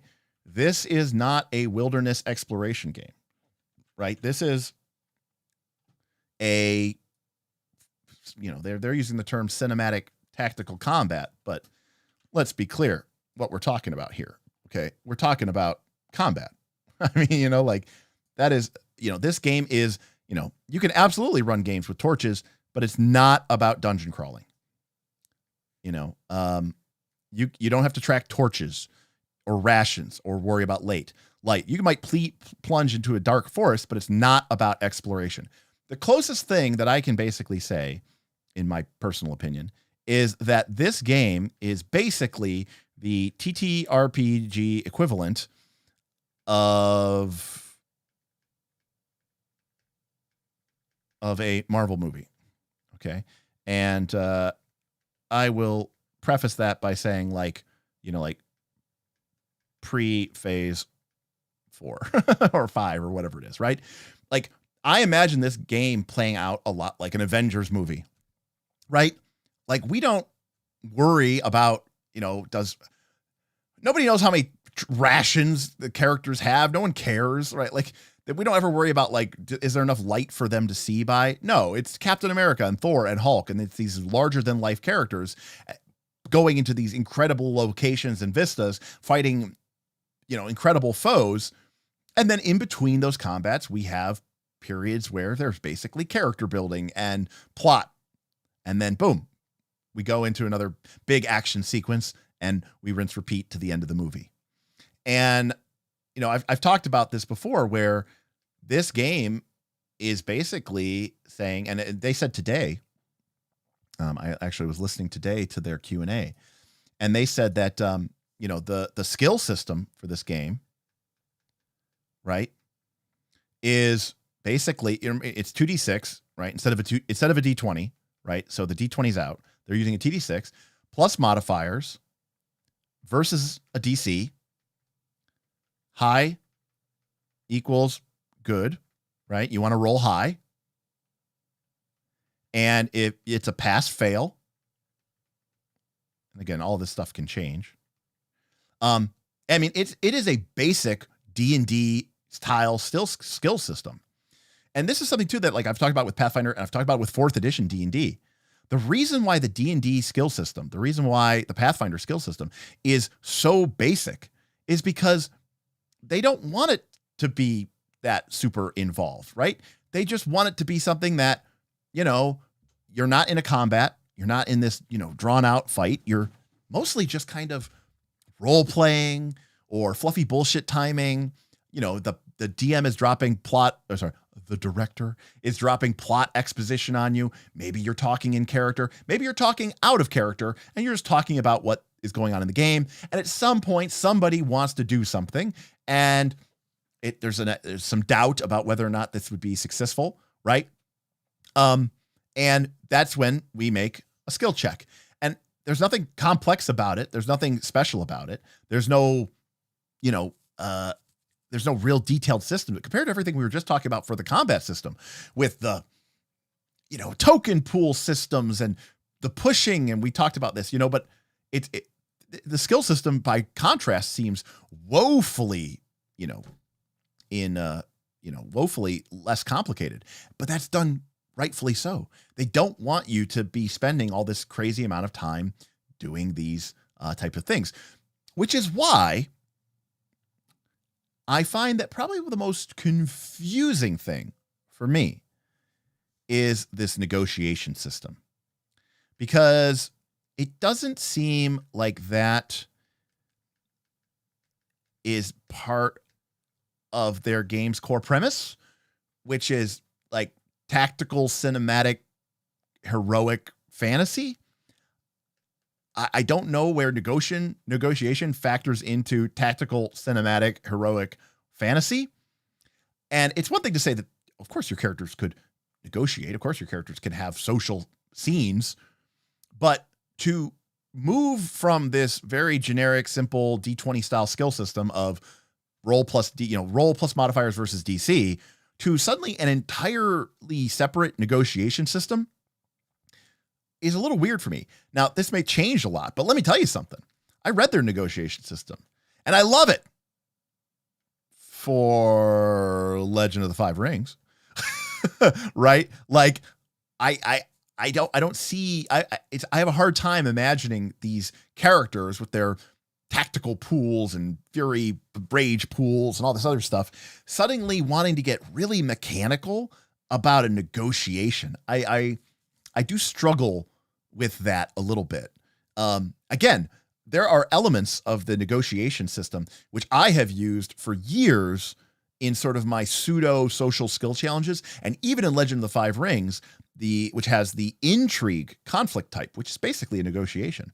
In Legend of the Five Rings, you have 4 different types of conflicts, which basically means turn-based initiative order. You have skirmishes, which is basically fighting on a grid, and then you have intrigue. You also have mass combat and duels, which is 1v1. But intrigue is basically a social negotiation type thing. And it's a big part of Legend of the Five Rings. It's a big part of the world. It's a big part of the characters. It's a big part of the mechanics. There's a ton of stuff that factor into that. And it feels very appropriate because it's Legend of Five Rings, right? Where, the word, a whispered word, where honor is stronger than steel, right? Where the greater threat is almost political rather than military. I don't know that I feel Avengers. If I'm watching an Avengers movie, I don't know that this negotiation scene played out like it's some sort of action movie sequence is going to feel very appropriate to me. So I do struggle a little bit with understanding. I like the system. I mean, it's a little rough right now, obviously, but I like the system. I just don't get why it's included. It feels a little bit strange to me. Let me get caught up real quick here. I know that I'm missing a lot of whiteboard days. I always miss a lot of the chat, so I apologize to people who may have missed this. Let's see here. Also, it's only a 10 level game. I approve. I like it. And Matt says it best. He goes, you start off at first level as a badass, and instead of being like, oh, look at all these cool high end stuff that realistically you will never get to, the game goes, look, we can get you to 10. And you're starting off as a badass. You'll end as a freaking demigod, basically, Hercules level, basically an Avengers level, Thor, Hulk, Captain America, that type of thing. You'll end there. And at 10 sessions, at 10 levels, you actually have a reasonable chance of actually being able to do that in the way that people actually play out these games. Let's see here. Andrew says, I have been inspired by the emerging systems like DC-20 and MCDM. I still need to dig into DC-20, Andrew. That's on my list to do. But both have key flaws. Daggerheart, deeply, deeply flawed, inspired me over last month to write my own system. Well, Andrew, the best of luck. Game design is certainly a noble art. It is in science. It is fraught with potential dangers. But, if you know what you like and you know what problems you're trying to solve, again, remember, always ask yourself, what is my game about? Do the rules and mechanics of my game support that? And does my game reward you as a player from an experience perspective, not like XP, but like from the player experience, the user experience? If I do the things that the game says I should be doing using the tools that the game gives me to do it, is that the thing that actually works? Is that the thing that's right?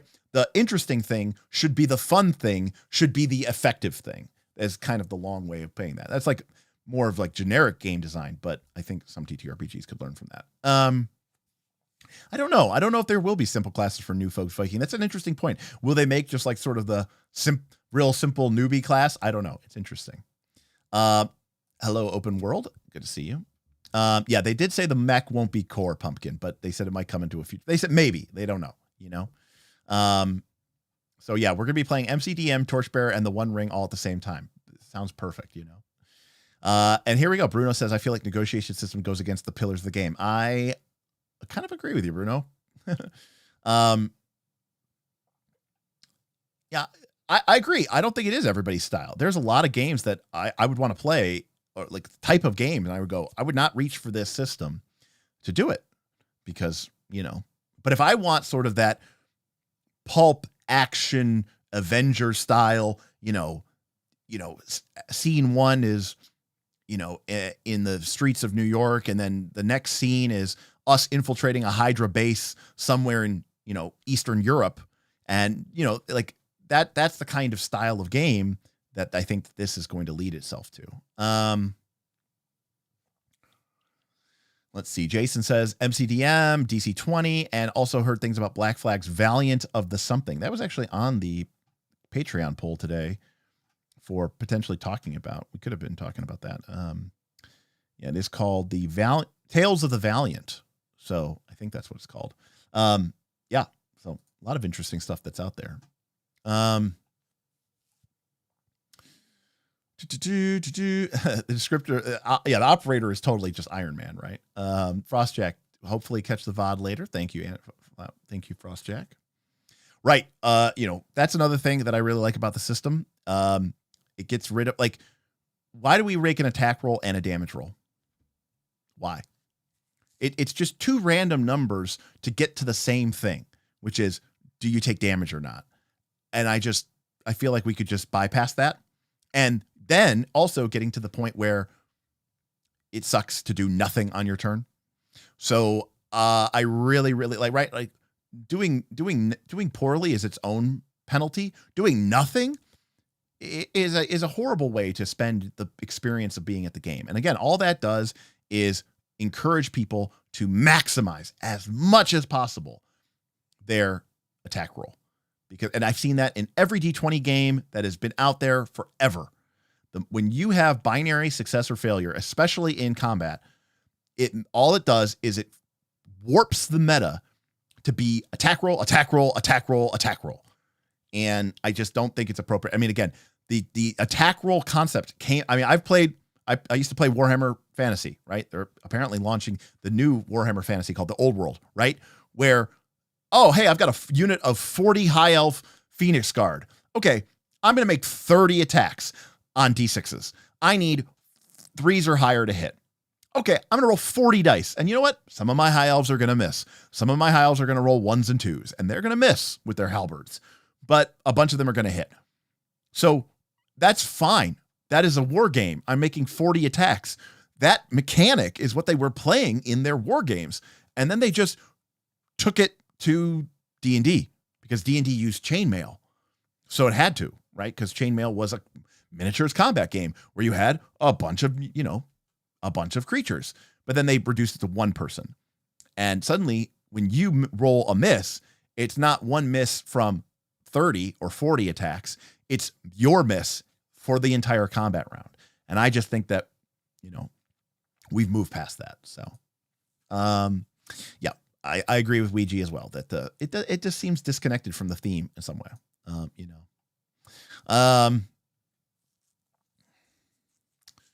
Let's see here. Andrew thinks that Tales of the Valiant is too conservative to 5e. Well, that's the big question, right? That is why I am so surprised that that this game MCDM has been as successful as it has been, because I think that this is pretty far afield from 5e. I think this is a big step away from 5e. This does not feel like 5e. There's a couple of things that you can look at, like it still uses 6 ability scores. What are they called? It's like might, agility, endurance, reason, intuition, and presence, right? We all know what strength, dex, con, right? Int, whiz, and charisma look like. They look like that. So I do think that there's some elements here, but by and large, I was surprised at how different this was and how well it did despite that. So yeah, I thought that was really interesting. Let's see here. It seems like a system they really liked and they shoved it in, even though it doesn't quite vibe. It's literally just because Matt's games include politics. All right, fair enough. Bruno says, feels like something that Matt really wanted. And James, that's the lead designer of the game, did not have the heart or the guts to tell him. That's interesting. Viking Kent would disagree. I think mechanizing negotiation is a great idea. Don't you always complain about playing Mother May I with the GM? Oh, listen, to be clear, I think mechanizing negotiations is fine. I just don't know that it fits the core theme of this game. Again, in Legend of the Five Rings, I think it's excellent. And yes, I mean, they are very clear about this. I mean, I think more games should be clear about this. Like you should only use the combat system if it's an important combat. That doesn't mean that you don't have combats that aren't important. This is something that Strike RPG, look it up on DriveThruRPG. We have a link, our affiliate link to DriveThruRPG is in the link below. You can get it for like probably $5 or something, $6. It was a PDF written after 4E and very kind of a weird game. But one of the things it does is it basically gives you 3 different ways to resolve a conflict. And one is super tactical, grid-based, kind of very 4E with powers and stuff like that. But there's another one where it's sort of like, you kind of make some rolls, we kind of make some rolls, and then we kind of determine what happens, which is great for those sort of, I want to include this fight, but I don't want to bust out the full grid and the miniatures. And we know the PCs are going to win. The only real question is, are they going to take a little bit of damage or are they going to take no damage? And that is still interesting. And, the narrative or the simulation may say, well, there should be some monsters here that they have to fight their way through, but I don't want to have to fight through that battle because it's just not worth our time, right? The juice is not worth the squeeze, as I often say.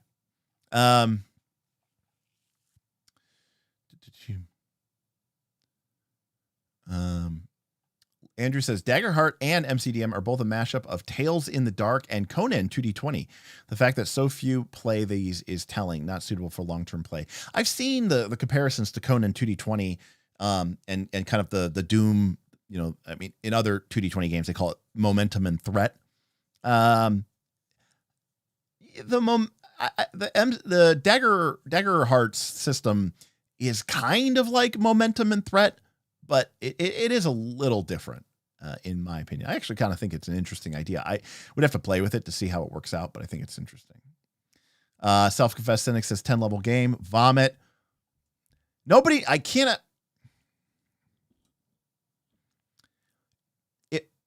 So I don't understand why. Okay, that's fine. Whatever. I don't understand why people have such a problem. Why the level matters. Shouldn't it be what you're doing in the game that matters most? I mean, I just, I don't understand. Anyways, yes.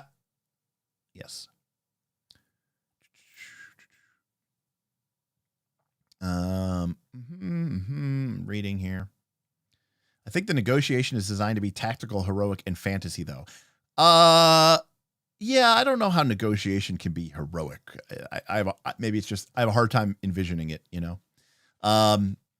But again, I mean, this game, as I said in my Vegas stream, it really basically says like, okay, we have the traditional,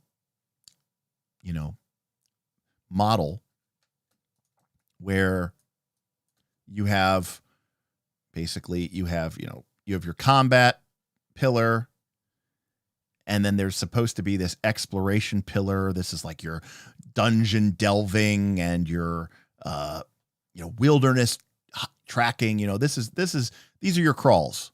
This is your hex crawl. This is your dungeon crawl. And then the third pillar is, sort of the social pillar, whatever the hell that means. Okay. Which basically means not just killing people, but sometimes talking to them, talking to NPCs. And what I think, Matt Colville is basically said is, what? Turns out a lot of people in today's, day and age, they don't do this shit. They don't do it.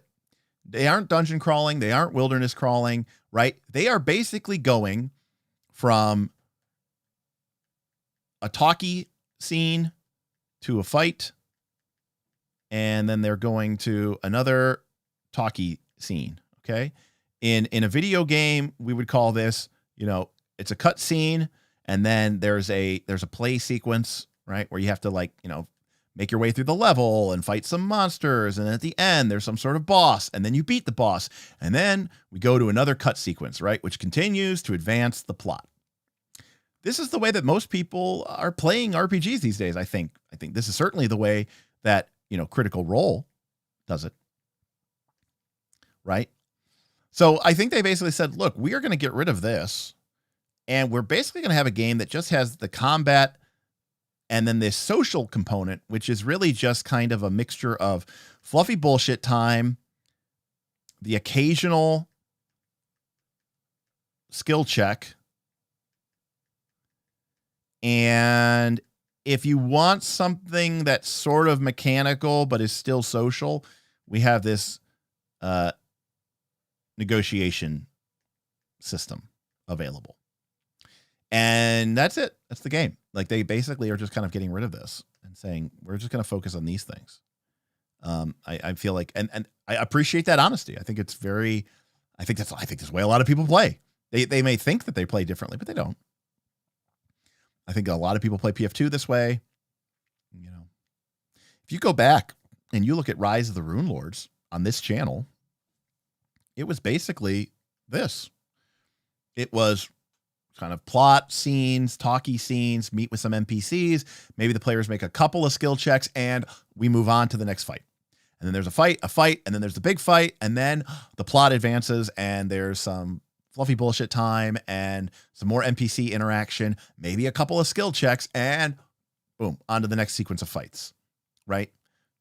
That's just kind of the way it goes these days for a lot of people. I would agree, Pumpkin. I think this game is your style.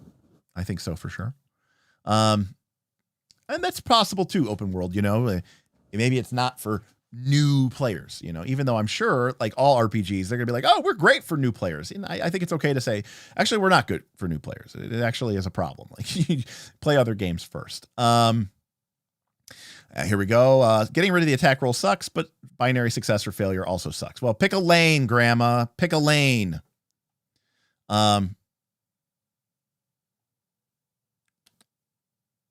I really liked Cairn and Into the Odd because of the lack of attack rolls. It was very novel. I appreciate it too. And it's quick.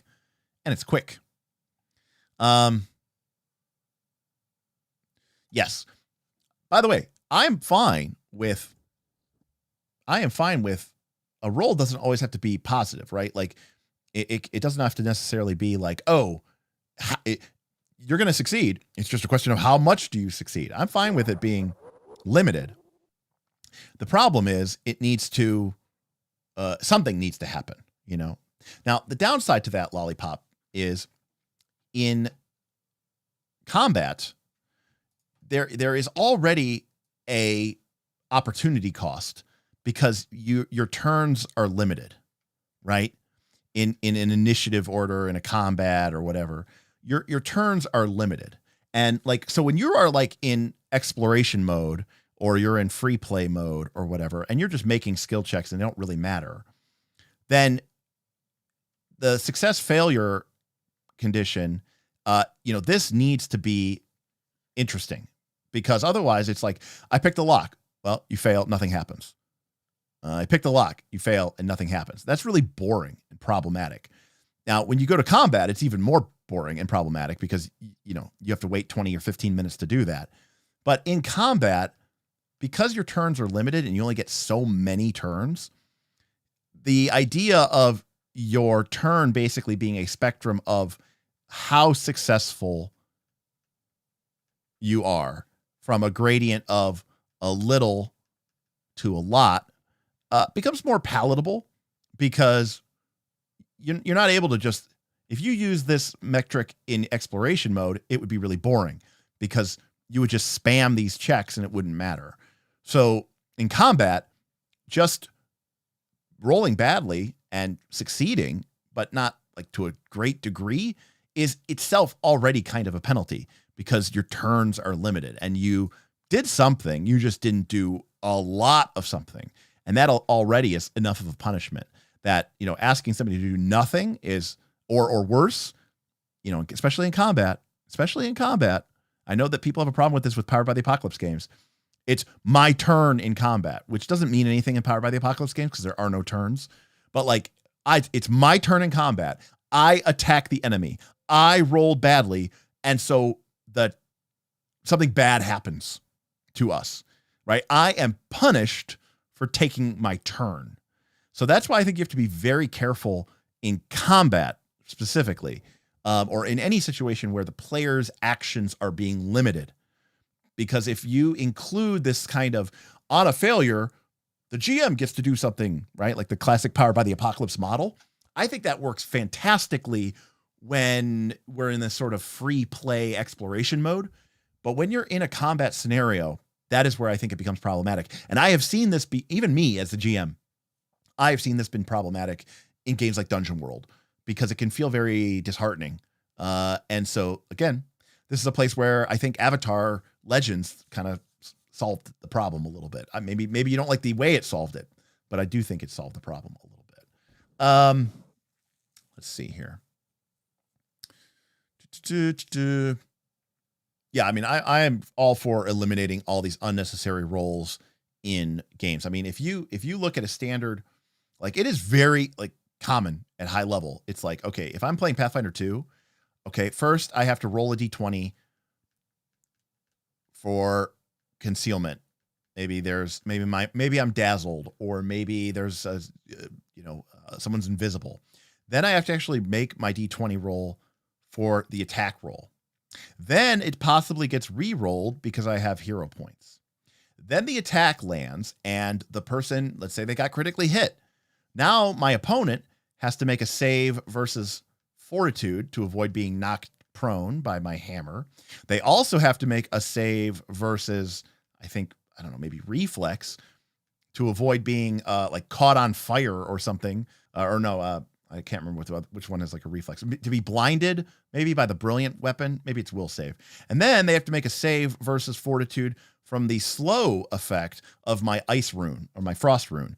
Like that is a lot of d20 rolls for one attack roll. I am not about it. Oh, then we also have a damage roll, which could potentially be, 4d8 plus 2d6 plus, 19 or something. It's just like a very large doubled because you critically. It's a lot of math. It's a lot of dice. It's a lot of rolling. And that's for one attack. And you can make several of these per turn in a game like Pathfinder 2. It can be really, really problematic. So just say that. Let's see. Andrew says the early in the fight problem is solvable fairly easy if you have a crit level dynamic link to an escalation die. Hence, players gamble on timing. I agree. I think that'd be an interesting way to approach the problem, and I do think it would work. Let's see.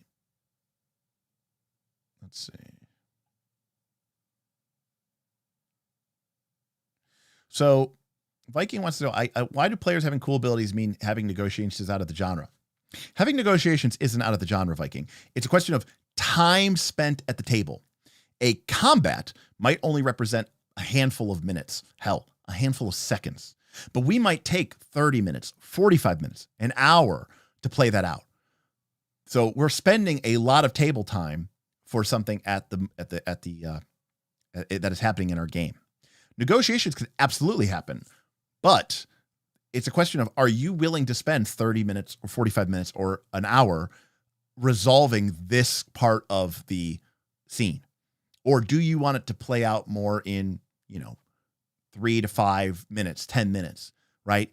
Some talking, a couple die rolls, and you're moving on with the story. You still had the negotiation. You still had the tense, maybe standoff. You might even have made a couple of die rolls. I mean, this is basically what Pathfinder 2 does.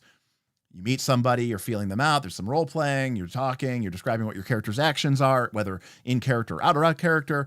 Then at some point you make a diplomacy check to sort of make an impression upon that person. And then depending on their mood, you can start making request checks to try to get them to agree to what you're doing, and then pass or fail, and we move on. Like that's, and then we're on to the next thing. The negotiation happened. We just didn't spend an hour doing it.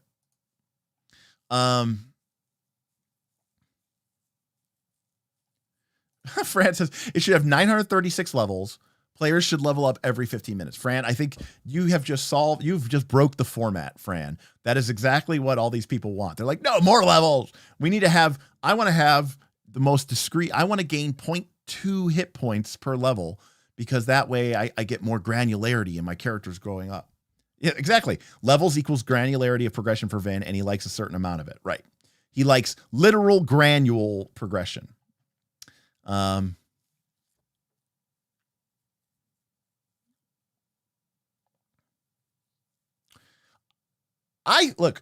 think negotiations, okay, can they be heroic? But what is a tactical, cinematic, heroic fantasy negotiation look like? Tactical. and cinematic and heroic and fantasy. Because I could think of a cinematic, heroic fantasy negotiation, but even then, I don't necessarily know that it's a negotiation. What I'm thinking of, by the way, I am thinking about when Gandalf goes in the second Lord of the Rings movie in Two Towers. He goes to Edoras. King Theoden is under the spell of Saruman and is sort of been trapped in his like kind of a dark world or whatever. And Gandalf comes in, and Legolas and Aragorn and Gimli are fighting off of the minions. And then Gandalf is talking to the king, and Saruman talks back through him, through the magical link. And then Gandalf says, "I am the White, and you are drawn out, Saruman." And then Theoden's fine. Now, that was heroic. That was cinematic. That was fantasy. Wizards were involved. It could have also just been one check, right? It also could have just been one skill check. And like, maybe there's a feeling that like something can't be cool unless you're making a ton of checks for it. Now, do I want that scene in my game? Absolutely. That scene is awesome. Do I want that scene to be like an hour-long mechanical crunchy negotiation between, I don't know, Gandalf and Saruman? I don't think so. I don't know. But I could be wrong. I often am.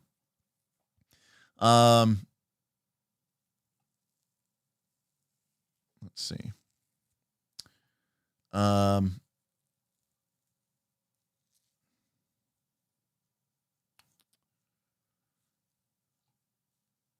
again, yeah, Aragorn and the Ghost Army is a good one too. Actually, Trey said that. Aragorn negotiating for the Ghost Army. That is a great point. Except again, think about that in the game. Think about that. What would that look like at the table? Aragorn and the GM rolling a bunch of dice for 20 or 30 minutes,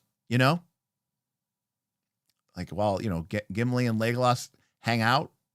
And I just, there's a mechanical component to it, let's see here. Save versus. I'm sorry. It took me a long time to get to your super chat save. I'm all for just rolling for damage. My worry is they compensate with boatloads of hit points. Then you end up with hits that don't have much effect because it was easily absorbed. Bounded accuracy, same deal.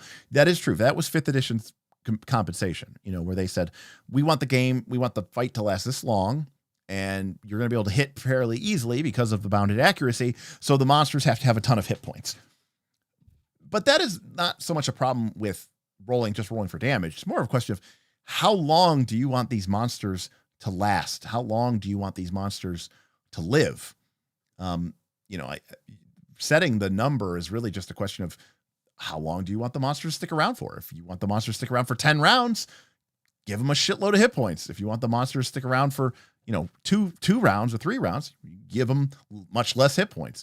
So that is really more of a, the hit points is really a clock. And it's just a question of how many segments are on the clock. Is it a 4 clock or is it a 12 clock? And that's kind of where it comes out to.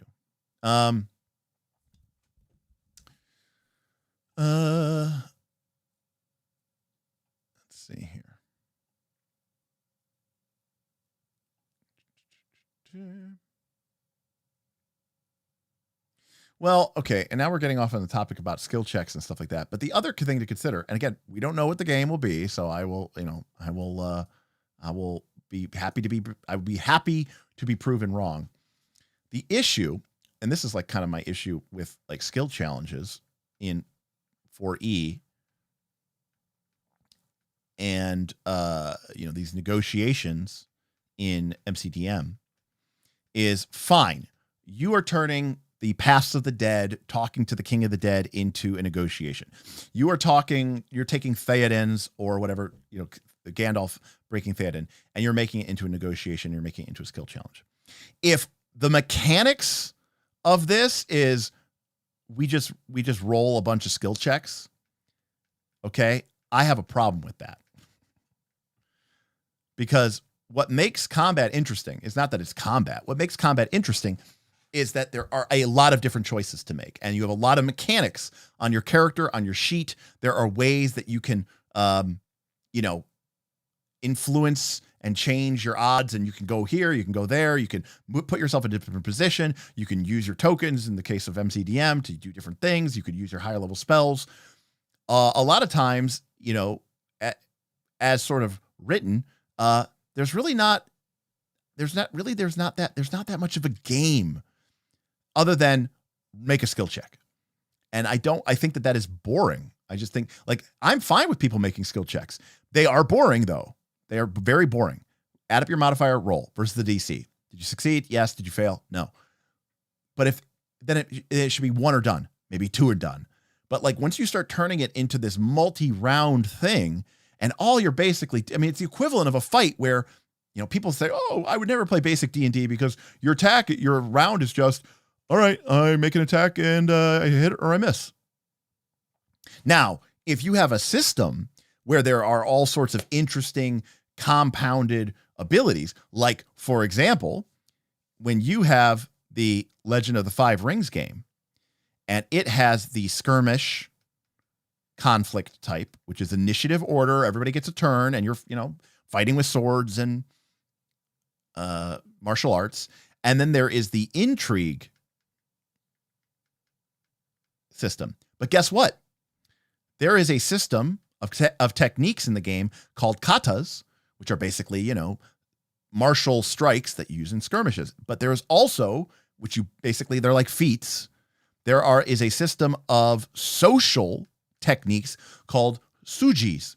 And these are mechanical powers and effects that influence your ability to do this type of conflict.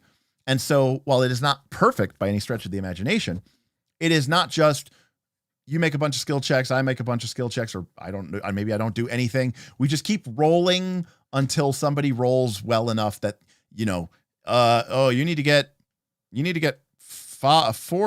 6 successes before 3 failures. I talked to him and I describe how he really should help us out. And all right, roll diplomacy. Oh, you succeed. Okay, I'm going to show him that that the threat of the orcish invasion is real, and history has proven this time and time again. I'm going to make a history check. Oh, you succeed. Okay, great. I'm going to do some juggling to distract the court, and that's a horrible idea. Fail. Okay, what are you going to do? I'm going to try to threaten him and say mean things to him, and if he doesn't help him, he's going to rue the day. Roll the die. Okay.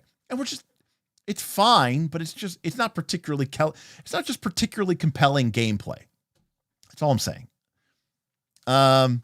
So are you making choices? Sure. I mean, are you kind of being theoretically forced to role play a little bit? Maybe, but it's not, I don't think it's really compelling. I don't think it's that compelling.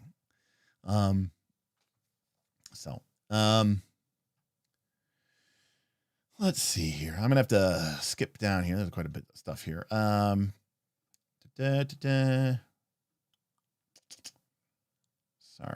If I missed something, I apologize, but I'm just trying to get caught up with chat here. I missed a lot of it. KC's, yeah, this would be great in L5R or maybe even a subsystem of PBTA. Games where negotiation would be core to the play pattern. I am reminded of a ROTTK. I don't know what ROTTK is. Game I played where it had these ridiculous over-the-top tactical social debate duels. All right, well. Speaking of skill challenges, I agree that player choice is what makes it exciting. I often run them in more of a free-flowing format where the difficulty class changes based on the player's actions. I do think that is how you start to make it a little bit more interesting. And yes, Romance of the Three Kingdoms. Okay. Cow. Cow for the win. Anyways, so am I excited about the MCDM game? And the answer is hell yeah, because I think it is going to basically create the combat system, at least, that I have always really, really wanted. Maybe. We'll see. Where did I just really pronounce it? Cow? Yeah. That's what we used to call it when we were kids. Aaron and I used to play like Romance of the Three Kingdoms, like, I don't know, maybe 1 or 2 or something, or 3, I don't know, on the NES, and we pronounce it cow. I thought it was pronounced cow, but I thought it was pronounced cow cow. All right, we need some Chinese experts in here. All right, hold on a sec. Do I have my output on? Okay, yes, here we go. And more confusing Chinese names. Names from China many struggle with. Stay tuned, let's break down. Weird. I don't know why this is. Cao. Cao. Now in English it's often said as Chao with a CH. What a weird YouTube video. But in Cantonese it's pronounced Xiao Xiao. So I guess that is what it is. But anyways, sorry. Point is, back to MCDM. I think the game has a lot of promise, and I think that Matt and his team and James and his team are doing a really cool job of trying to make really interesting classes that look fun and interesting to play and effective. And you know, I don't want to go through every single one of the powers and abilities that have been spoiled, but they feel like they are going to lead to a very intricate and involved combat system. I really like the idea of the token pool system. I've loved it ever since Iron Heroes came out of it, and really, in a sense, Book of Nine Swords. Book of Nine Swords kind of had this idea of these, and I know that you could tell the kind of player you are, by the way, but Book of Nine Swords had the different classes that could access, there was the Sword Sage, and then there was the Warblade, but then there was the Crusader, and the Crusader gained access to their powers randomly. You kind of like drew them from a deck of, a deck of cards, I guess you would say, I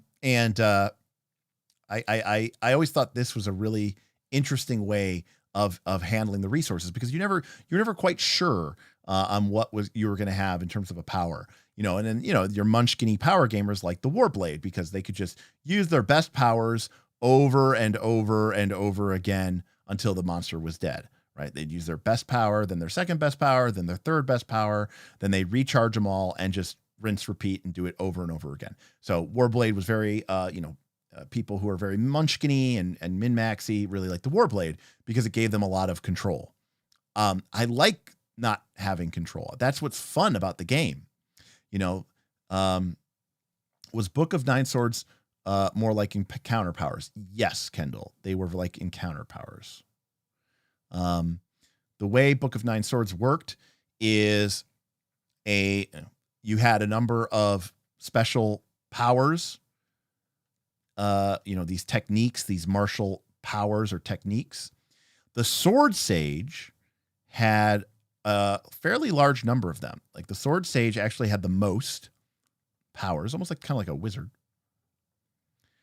And when you used one, it would be unavailable to you, but you could get it back by taking a full round action, which meant that getting it back in combat basically meant taking your whole turn off. But the idea was that as soon as the fight was over, you could spend 6 or 7 full round actions, that's less than a minute, and you would restore all of your slots. The Warblade only had a couple of slots compared to the Sword Sage's 7 or 8. And once they had used up their slots, all they had to do on their turn was take a standard action to basically attack somebody. Nothing special, no super powerful Muso attack, just a normal attack, and that would reset their powers. So they didn't have a lot of options, but they could just keep using them over and over again. And the Crusader would never run out of powers, ever.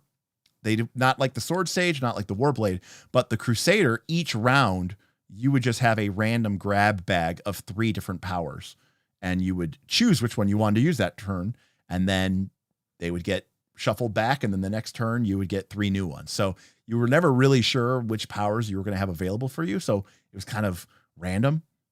But again, spiky players, using Magic the Gathering lingo, right? They don't like randomness, because randomness is changing the expected outcome. They want to be able to math out the victory, right? They want to be able to have absolute control. So, no splitting up your movement is the way the movement is going to work in MCDM game.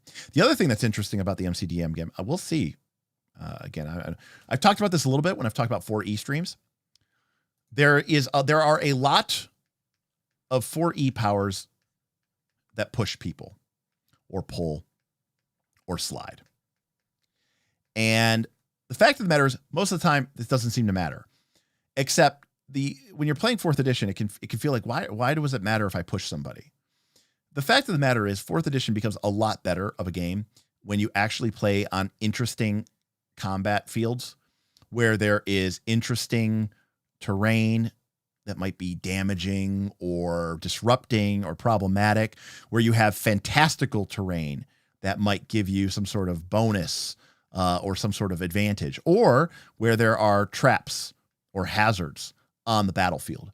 And now suddenly, if your PC knocks the orc and hits them with a power that also pushes them 2-3 squares into a trap or a hazard or into an area of problematic terrain, that push power becomes way more interesting and becomes way more compelling from a mechanical standpoint. If you play on a basic,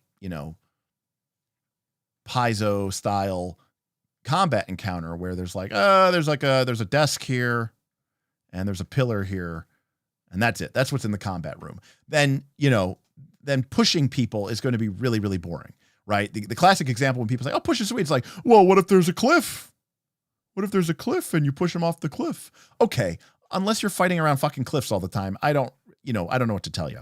Anyways, what is interesting about the game is that they have a very elaborate system here for forced movement in the MCDM game.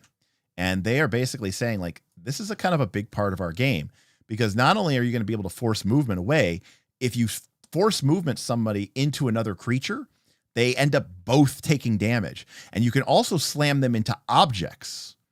Okay. And if you slam them into objects, they can break through them and take damage as they do so. So it's a really, really interesting kind of system where if you could set it up where you're going to be able to push an ogre into a bunch of goblins, right? Like the ogre is going to take some damage, but the goblins are going to take even more damage. And then if you can, like, when you're getting high level and you can really push things, you might be able to, smash into a creature with your mace and literally send it through a stone wall, and it'll take a bunch of damage too. So it's really interesting that they are trying to make, they're trying to make push happen, right? They're trying to make fetch happen. They're trying to make push happen. They're trying to make it more interesting. 4E, again, I think it can be interesting, but you need to kind of need to do some work. You need to make sure that there's terrain and hazards and all that other stuff. This is like literally making this part of the game. That they have a whole section here. The fact that they're talking about it this early in the design is really particularly interesting to me, because I do think it, part of the reason we play on a grid is because you want to be able to move, So, Davi, the more I read about MCDM, the more I think it will be way more complicated than it needs to be. Davi, that is absolutely a possibility. I think a lot of game designers, a lot of games get so caught up in trying to enact their vision of what they want the play experience to look like that they end up creating a bunch of rules because they're like, well, I want it to feel like this and it doesn't feel like that yet. So I need to keep adding more rules in order to try to make it feel right. And then you end up with a really, really complicated game. I hopefully they're aware of that. They're really seeming to be like, we really want to do a bunch of public playtesting and really get people's feedback about that. I hope that they listen to that. And to be completely honest with you, Diomedes says, I would probably enjoy that more as a war game. This is going back to D&D. This is going back to D&D 1974, where D&D was a game that had a section in it that said combat. In order to play combat in D&D, you had to go buy a separate game. You had to go buy the Chainmail game, which was a war game. MCDM really seems like they are trying to create a role-playing game that is basically very, very, very thin, hyper rules light for pretty much everything outside of combat. And, if you look at a game like Icon or Lancer, right, they have this really complicated combat engine system that is very 4th edition inspired, but then they have this really complex mechanical out of combat system, which is very much inspired by Blades in the Dark and Forged in the Dark games, and has all this, position and effect and mixed success and full success and downbeat success or whatever, GM move and player move. This game basically is like, we're not doing that. We're not trying to make this really, really complicated system for the stuff that isn't combat. For the stuff that isn't combat, we are assuming that you are either going to just talk in character, out of character, exposition dump, cut scene, just do the stuff that they do on Critical Role, or there might be a couple of skill checks just to see how things go. When the players say that they are going to, race across the woods to reach the Elven fortress before the invading army of gnolls reaches there, that is not something that you are going to spend a lot of time on. It's going to be a real quick, like, hey, everybody give me a skill check. And okay, 3 of you succeeded, 2 of you failed. So, boom, this is what we have. And then we get to the fight. And that's where the mechanics are going to come in. So this game is, I think, aimed at, quite frankly, I know everybody out there is the most incredible people out there, but the fact is the matter is this is how most people play their games. It's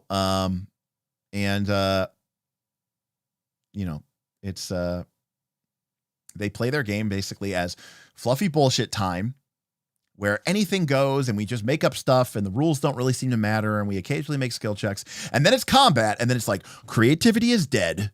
You follow the fucking rules raw all day and we'll fight to the death. And then it's back to story and fluffy mode, and we can just make stuff up and we'll talk in character and we'll go buy, coffee at the inn, and then it's combat. That's how most people are playing. Maybe Critical Role is responsible for that, or maybe that's something else that I don't know, but yeah. Let's see. Hoyrit says they have already stripped out a bunch of rules. Yeah, well, they're trying to make it less complicated. I respect that. Matt Colville is a video game designer, so I think he knows when he's giving players too much to track. Plus, he's testing the fuck out of it, which is encouraging. It is encouraging, Viking. It really is. They're being very transparent with this. They've said that numerous times. They want, basically, when the game launches, they want people to already kind of be veterans of the game, and that is really, really cool, So I think they have the right mindset for doing good playtesting, for sure. Beowulf says, Warblade all day. Every day, son. Oh, Beowulf, you disappoint me. Come on. The Sword Sage was so cool, and the Crusader was awesome. Viking says, it's kind of a myth that Lancer's narrative mode is complex. It's extremely bare bones, more so than 5e, I think. Well, it's interesting, Viking. Not many, I don't know that I've ever seen that take before, but maybe it isn't because it's a myth. So that's possible. Davi says, I don't want to jinx the game, but it's not unusual for Master of the Craft to eventually produce something that sucks. D&D 40 has a power, does the power, which helps a lot. Yes. Hopefully they learn from the mistakes of the past. They have a very clear design. I will say this. You may not agree with their design, with their stated goals, and that's fine. I love that they are not saying we are trying to make a game for everyone. D&D and Pathfinder are basically saying, we are making a game. If you want to play fantasy, this is the game for you. Well, I want to play modern horror, fantasy. I want to play gothic horror fantasy. This game's for you. I want to play beer and pretzel style, real rules light role-playing game fantasy. This game's for you. I want to play highly deep, tactical, almost like I'm playing a war game type RPG. This game is for you. And the fact of the matter is, no, it's not. It's not any of those things. So I really appreciate that this game is basically saying, if you want this kind of game, don't play our game. In fact, go play this game.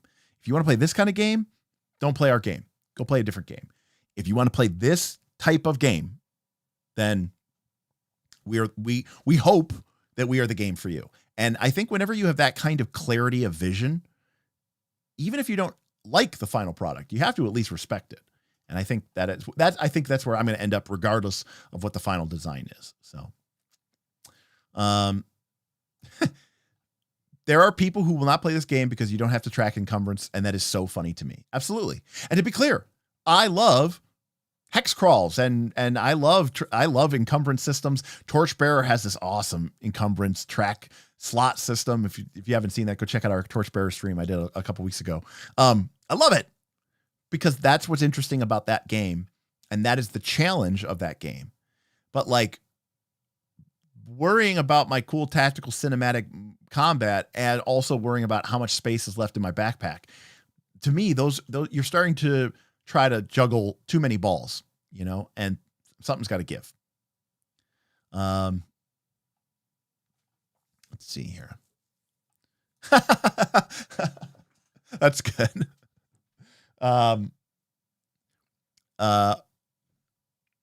That's really, really good. Watching Dimension 20, I get fucking whiplash. It's like watching an improved troop suddenly start playing Warhammer 40K. Viking, buddy, that is... You get a strong for that one. That is so totally true. 100%.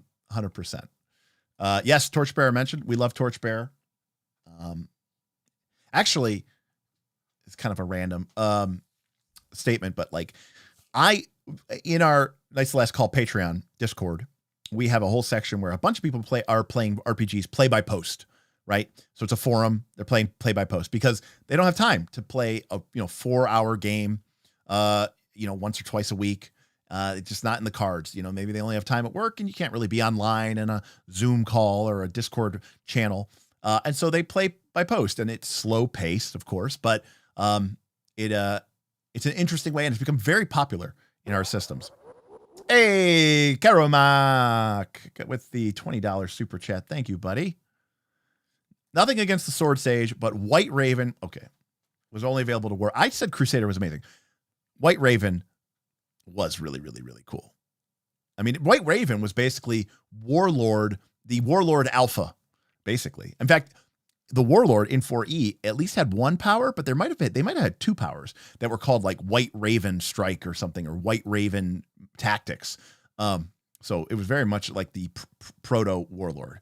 Granted, the thing about the Crusader is the Crusader, I think, only had access to 3 of the schools. I think the Crusader only had access to Stone Dragon, Devoted Spirit. They were the only ones that got Devoted Spirit. They got Devoted Spirit, Stone Dragon, and White Raven. I might be missing one, but I think Crusaders only got access to those 3 schools. Warblade got access to like 5 of them, but I think the Sword Sage got access to 7 of them. The only one they didn't get access to was Devoted Spirit. That was only for the Crusader. But the Sword Sage got all the other 7, I think. I could be wrong, but maybe someone can point me out if I'm wrong. But it is, again, it was really cool the way that they did that. And everybody kind of had their own unique thing. Maybe the Sword Sage was the Sword Sage had 7. I think the only one they didn't get was Devoted Spirit. But the Warblade had like 4 or something, or maybe 5. It was the more martial and combative ones. Yes, White Raven Onslaught. Fantastic. But yeah, so Torchbearer, Carsey, I think could be really interesting to play by post. Because as you're basically, instead of worrying about each person taking their individual turn, right? It's basically going to be the group talking, maybe all day.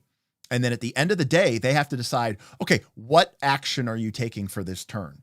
Because you can only do 1 action per turn anyways, even if there's 4 or 5 people in the party. So a lot of it is just kind of debating back and forth about what's the best course and action and what should we do and who's helping who and how's that. And it's kind of like a very tedious thing. But at the end of the day, if you could do like 1 turn a day or maybe 2 turns a day, I think it could work really well as a play-by-post game. Maybe even better as a play-by-post game than it would as a like at the table game. I could be wrong, but it is interesting. Encumbered systems are only fun when they matter. Yes. Am I excited about encumbrance in Forbidden Lands? Of course I am, because that's awesome, right? Encumbered systems really matter, by the way. Encumbered systems were born out of a game that required you to bring fucking treasure back to the fucking town in order to gain experience and level. So literally, the encumbrance was also a function of how much experience points can you gain per session. If you brought too much shit, then you couldn't level up. If you brought nothing, you had a lot of room, but then you didn't have any supplies. So it was an interesting trade-off. And additionally, copper, you find 10,000 copper, 100,000 copper coins. Awesome. That's a lot of experience. Yeah, how are we going to fucking carry it? Oh, we found gems or jewels that are worth thousands of gold and weigh almost nothing. What a fucking find, right? And so then part of the game became, how are we going to transport all this copper? I want it, but no one could carry it. They literally had spells that are still in the game to this day for no fucking reason, but existed originally because they were designed to carry fucking coins, like Tensor's floating disk. If you look at Tensor's floating disk, it tells you in the spell description, this is how many thousands of coins it can carry.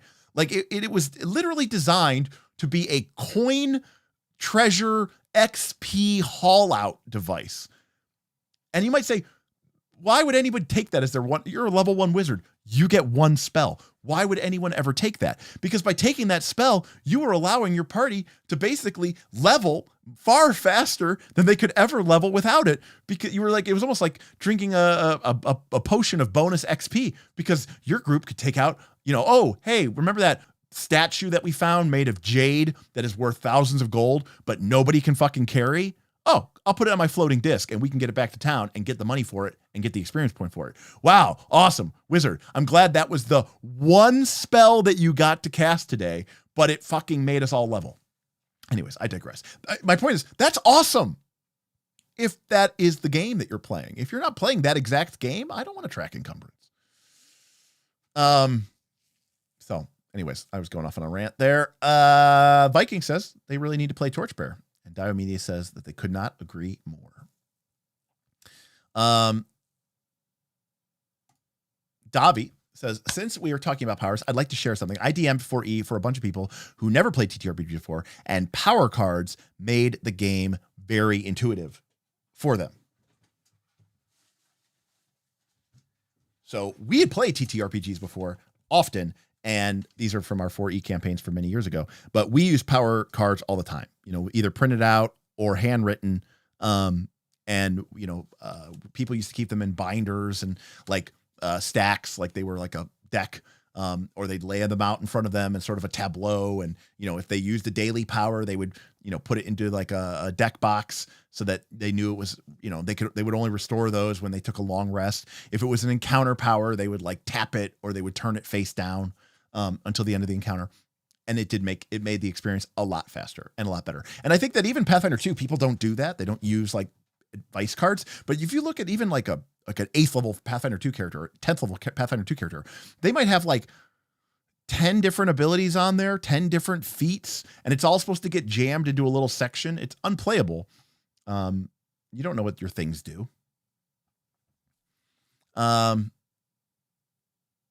Diomedes, Torchbearer is one of the games in my collection that demonstrates the biggest pain point in the hobby. I bought the first edition and I never played it, and now the second edition is out, so I probably won't. Diomedes, don't let old editions die. If you want to play first edition Torchbearer, you go right ahead. I own second edition Torchbearer. I own first edition Torchbearer as well.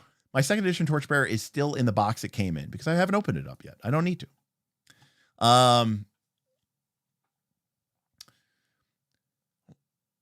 Any recommendations for a game that does exploration well? Torchbearer seems interesting. I still have to watch a stream. Torchbearer is a very, extreme version of that. Bruno, the truth of the matter is,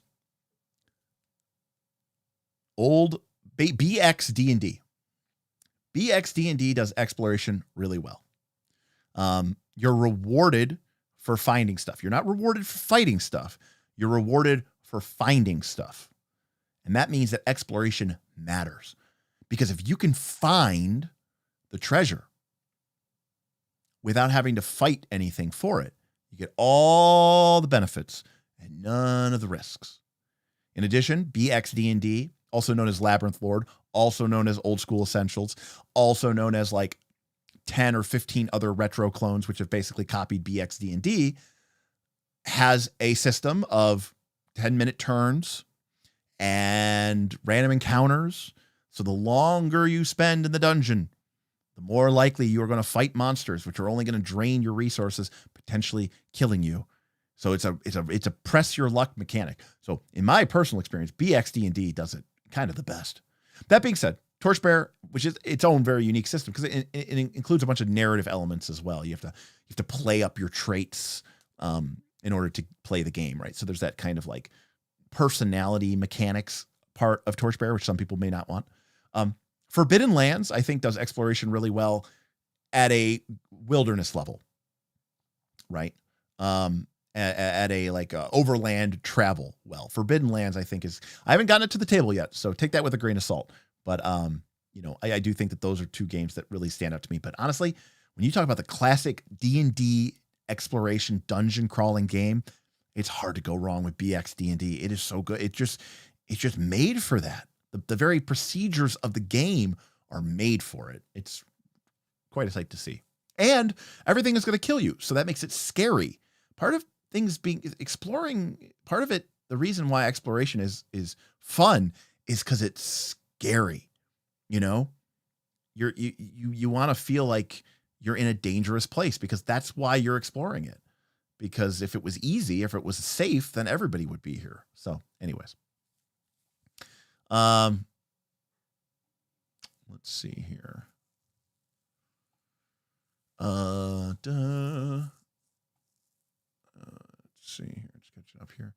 Ayla correctly identified the floating disc. Yes, that is correct. Diomedes also recommending Forbidden Lands. Okay, Karamo coming in with the detail. All right, here we go. Sage had 6 of the 9 schools with 3 all their own. Warblade's unique school was Ironheart. Okay. And Stone Dragon was the only school on all 3. Interesting. Okay. I thought the Sage had more than 6, but okay, that's interesting. Again, I love the way they broke it up. I love some of the overlap, some of the non-overlap. It was really, really, really cool.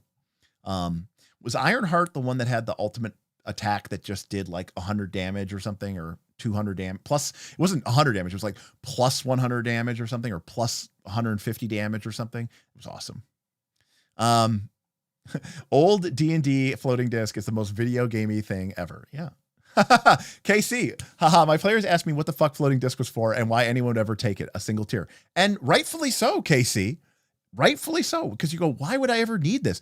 I have enough bulk on my strength 18 character to basically carry, a tent, 5 weapons, my armor, a backup suit of armor, 3 or 4 months of rations, a entire healer's toolkit, a smithy, an alchemist kit. Like, why would I ever take floating disc? What is the point of this? And the answer is that is a vestigial element of the game. It is like a human tailbone. It serves no purpose whatsoever. It's strictly kept in there because if you didn't put it in there, people would scream bloody murder that somehow the game is ruined. But the fact of the matter is it doesn't matter anymore. But let me tell you something. I'm not even kidding you when I say this. If we were playing BX D&D, okay, and we went into the dungeon, I might not have floating disc memorized. I might not. I might have color spray or sleep if I have access to those spells. It was pretty random. You literally randomly rolled what spells you started with, but you might find a spell in the dungeon if you were lucky. We go in. This is not really a salvage operation. This is literally a scouting mission, all right? KC's taken the point. He has some ideas about where he'd like to take the party. He thinks there's a possibility there may be a treasure vault that is pretty easy to find if we can find a secret door. So we go in that session, not really expecting to fight, not really expecting to get any treasure. We're going real light, right? We're trying to be sneaky. We get in, we find the secret door. We go through the secret door, we find the treasure vault, and it is loaded. So we take some of the choicest bits, but we still want to move quickly. But then there's the idea of how are we going to get all this treasure out? We can't go too slowly, and we can't bring in a bunch of people in. That'll draw too much attention to us. We would get destroyed. And the wizard says, tomorrow, I'm going to take floating disc, Tensor's floating disc. And the party goes, oh shit, we are going to be able to haul out thousands and thousands of gold coins because the wizard MVP'd that shit. And that, to me, in the context of D&D, is cooler than casting Fireball. I think. I'm weird. I get it. But like, to me, that's cool. I don't know. I'm a dork. 4E and Power Cards did not work for our group, as I own all of Boothby's 4E books. That should be obvious. The game felt too much like a deck building game, which my group hates. Fair enough. Dr. Waits, on the other hand, started a new 4E game group, loving it, and is excited about the game. So, not everybody. Yeah, it's a magical pallet jack. There are a ton of AD&D clones or BX clones. Most of them are BX clones. 4E's Dark Sun is really, really good. I agree. Forbidden Lands is sweet. Old school D&D, always a fan.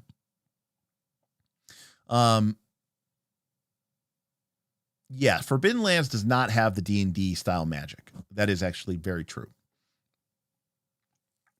What game does the best cinematic combat? That's a great question. That's a great question. I actually don't know. Maybe MCDM RPG if they succeed. Yep. All right. I got it right. Arma, Ironheart, level 9. Strike of Perfect Clarity. If you hit, your attack does plus 100 damage. Hell yeah. Right.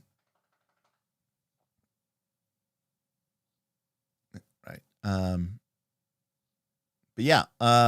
Again, I've had some, for me personally, my most cinematic combats have come from playing Powered by the Apocalypse games, Dungeon World, mostly, because Dungeon World gives me the tools as a game master to be able to have a very much a director's hat, right? We talk about the 3 stances of play, right, on this channel. We talk about director, we talk about author, we talk about actor. And the directorial role is interested in producing a good movie.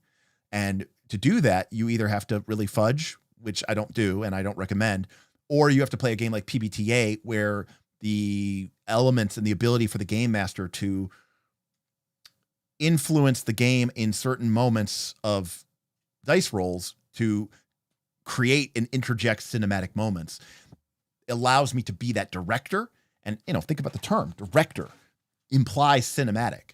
So if I'm in a fight and in Dungeon World and somebody rolls a 6- and I get to make a GM move as hard as I'd like, that is basically me as the director saying, what do I want to see in this scene?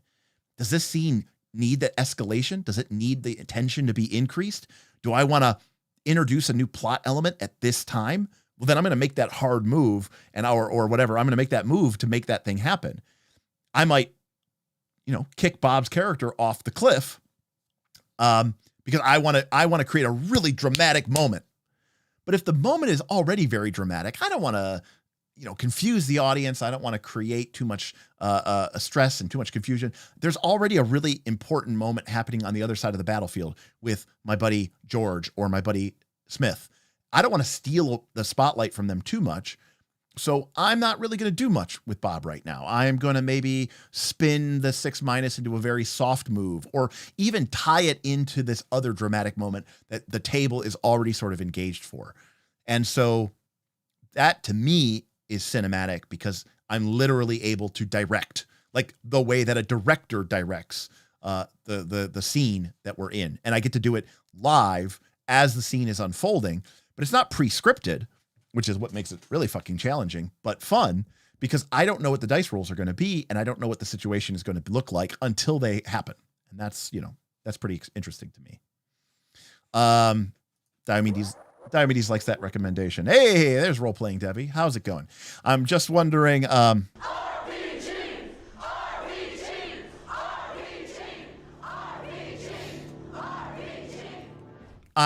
wonder how many systems would simply just be better in play-by-post. That's a great question. I mean, I think there's a good number of them. I mean, I think that when you get to round-based initiative, I think it can. I will say this: round-based initiative systems can work really well because you kind of know when your turn is going to come up, and so it's easy for you to kind of think about what you want to do, and then you can just play your action. I think the worst system for playing play-by-post might be like Powered by the Apocalypse, because it doesn't have a structured system. It's freewheeling. There's never anything as a combat round. You can make a move at any time. People will be typing in chat, trying to trigger stuff. I think it could get really, really confusing. I could be wrong, and maybe somebody who has had more experience playing it by post, but I would say anything that has a structure to it. I think BX D&D, the exploration, the 10-minute exploration turns, those are very structured. Torchbearer, very structured. And even just your standard D20, at least to the most part, the combat is fairly structured. I think those games could work really well in play-by-post. Dr. Waits says, I've had such a bad experience with Powered by the Apocalypse because the players never failed, but we've talked about that on Discord ad nauseum. And I still don't know, Dr. Waits, how anybody in your thing had more than a +3.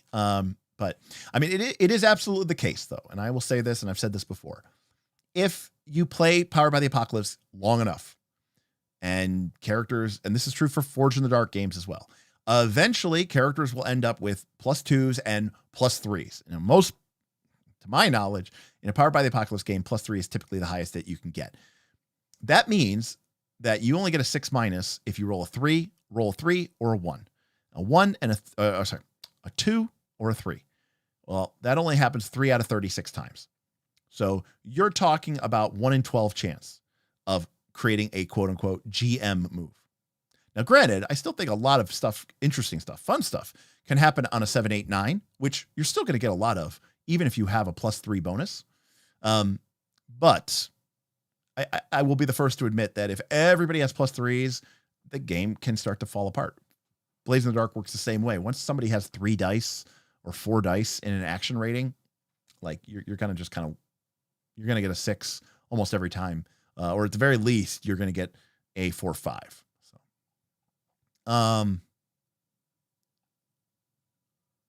yeah. Let's see. Ask him to transfer it. Same to you, Carol. I'll transfer it. Let's see here. All right. Well, what are we thinking here? It's almost 10 o'clock. I didn't realize I went for so long. So a little bit, I mean, again, my Patreons voted for this at 4 o'clock, so I didn't really have a ton of time to prepare for this. I'm not going to try to tell you all the stuff about MCDM RPG because it's out there. It's on Matt Colville's Patreon. It's on his Discord. It's on his channel. It's in the Backerkit. And so you can go and read about the game as it comes out. If you really want to get involved and be part of the system, I recommend joining the Patreon for Matt Colville because that's going to give you kind of early access. But for me, it was more about understanding where I'm coming from and why I'm interested and what are the problems that I've seen in traditional Fantasy 20 style combat games that to me, this game is trying to solve. And that's where the cinematic component comes in. And that's where the tactical component comes in. I'm not so quite certain about the heroic component. But if that means that you're just kind of doing the right thing and being on the right side of moral truth, then if that's what heroic means, then I'm agree with that. Your characters aren't mercenaries. Your characters aren't scoundrels. Right. This is a kind of a far cry from the days of the grungy murder hobo. So to me, that is what heroic means. But the tactical elements and the cinematic elements are kind of tied into one. We lost our screen.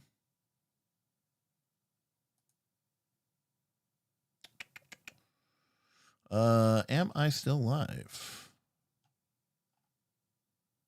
I don't know. Oh, okay. There we go. OBS says it disconnected and now it is back up. So hopefully there wasn't too much of a gap there. Good. All right. I'm back. Thank you. Can you sell me on Flea Mortals? Flea Mortals is 4th edition inspired monster design. And I think that's a good thing. The Flea Mortals have roles, which makes them easy to use. They have interesting abilities that are designed to create a tactical experience, a fun experience. And the monsters basically do what they say on the tin without being needlessly cumbersome, with extremely long stat blocks that are very difficult to run. So fun to run, easy to run. And, that to me, now I'm not a 5th edition expert, so take it with a grain of salt, but I read through the PDF and I was pretty impressed. So I really did like that. That is a tough choice. I mean, 5e is going to be in a very interesting spot over the next 12 months to 18 months. There's a lot of new games coming out between 2024 and 2025. This 5e, 5.5, 6th edition, whatever. It's hard to say, Beowulf. I don't know. you like the game, can't hurt. But Flea Mortal's really good. Outside of anything about 5th edition, it's saying something that it's, Flea Mortals is one of the reasons I'm very excited about this MCDM RPG, because I did think the book was really done well, and they really got what makes monsters cool and makes them fun to play with in a, cinematic tactical game system, which 5e might not be the most useful of, but at least, again, they're very cool. So I give it a lot of praise. I would say that, Flea Mortals is, I probably my favorite monster book that I've read in a long time. The last monster book that I liked was like Battle Zoo Bestiary from Roll for Combat. And then like before that, it was probably like, I don't know, Monster Vault or Threats from the Nenter Vale from 4th edition. So let's see here. Well, I was glad that you were able to get here as well. Hey, we got Viking with the $5. Thank you, Viking. Really appreciate it. Can't wait to see more of the Knights take on 4E. Yeah, listen, we've got a lot of people interested in doing 4E. There's a very good chance. Aaron Smith from our channel has really been wanting to play 4th edition. Bob, who's never played 4th edition D&D, really wants to play 4th edition. And we're going to have a bunch of people. We're going to be basically starting up a new campaign. We just finished our Abomination Vaults campaign, Pathfinder 2. It's the holidays. It's a bad time to start new games, but we have pretty much, I think there's a good chance that we're going to be running a 4E game. Now, that 4E game is probably going to be a private home game, but, there's always a chance that kind of stuff makes its way to the Patreon or to the streams, and we just talk about that stuff. So, it's going to be really, really, really great. And I'm looking forward to it. Again, it's not 100% guaranteed that we're going to play 4th edition, but there's a very strong probability that we're at least going to try to tackle, a heroic tier, and then maybe we reevaluate if we want to keep going into Paragon and all that other stuff. Alvaro, what did I think of the kit stuff? Seems like a horrible name to me. Bad name, good idea. But name seems to be some of their weak spot.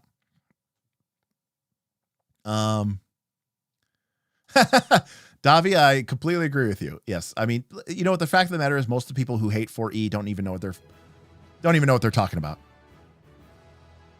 Ayo. KC. Roberts tipped $5. Yay for some Christmas content. Well, thank you very, very, very, very much. I think I did say I was going to move that over. Let me see where we're at.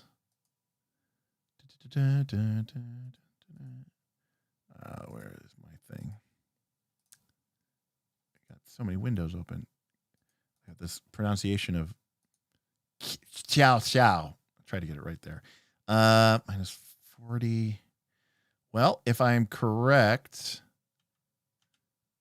that should, with that $5 from KC, if I take 40 off of the super chat and move it over, I do think we have successfully achieved our tip goal of the Christmas week marathon. So congrats to you all. Thank you so much for that incredible and amazing support. Love talking with you all. Love these conversations and love getting just a great excuse to come in and hang out with you all. Holiday season, for some people, it could be, a lonely time. It could be kind of a rough time. And so hopefully you can, whether it's trying to between dodge family that is stressing you the fuck out, or, maybe family is a world away and you can't meet up with them this holiday season. Hopefully you might be able to spend some time with us because I'm going to be here doing my thing.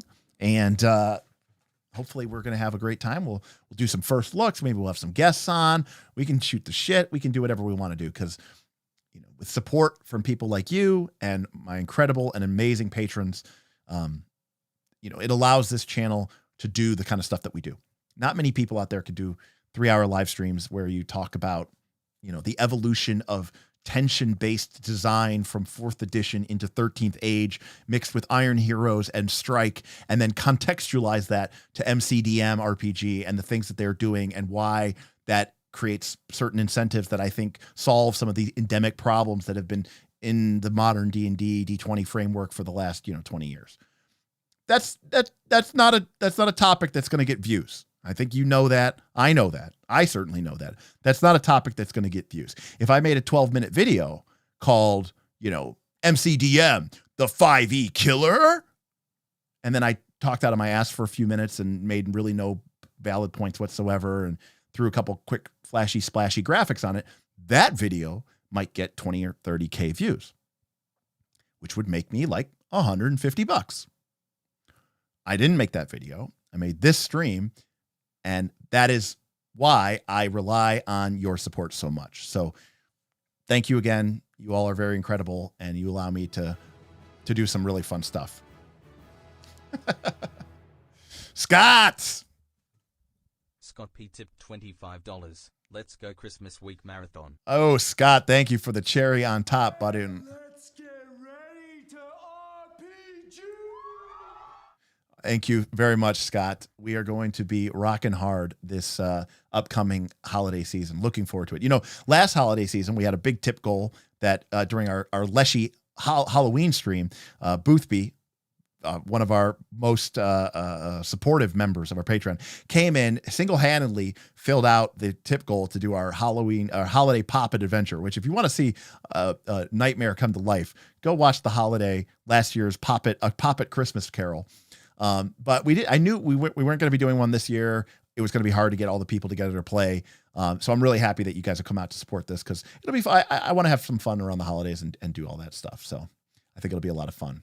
And Diomedes, I appreciate the kind words, and thank you again to Scott for solidly putting us over the top. So thank you so much.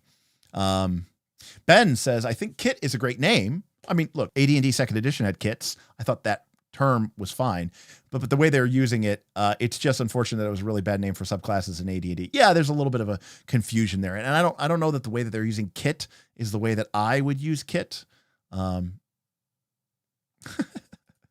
Hoyrid is criticizing my Chinese tones, right? There's right?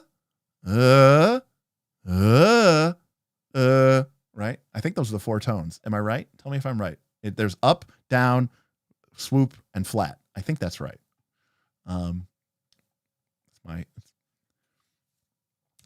Right. We also have, now, to be fair, I was not expecting that goal to hit. So I have a list of stream goals that have been reached and that are in the bank. But one of them is Knights of Last Call are going to run a Call of Cthulhu session for the channel, for the stream. I don't know who's going to be running it. Maybe me.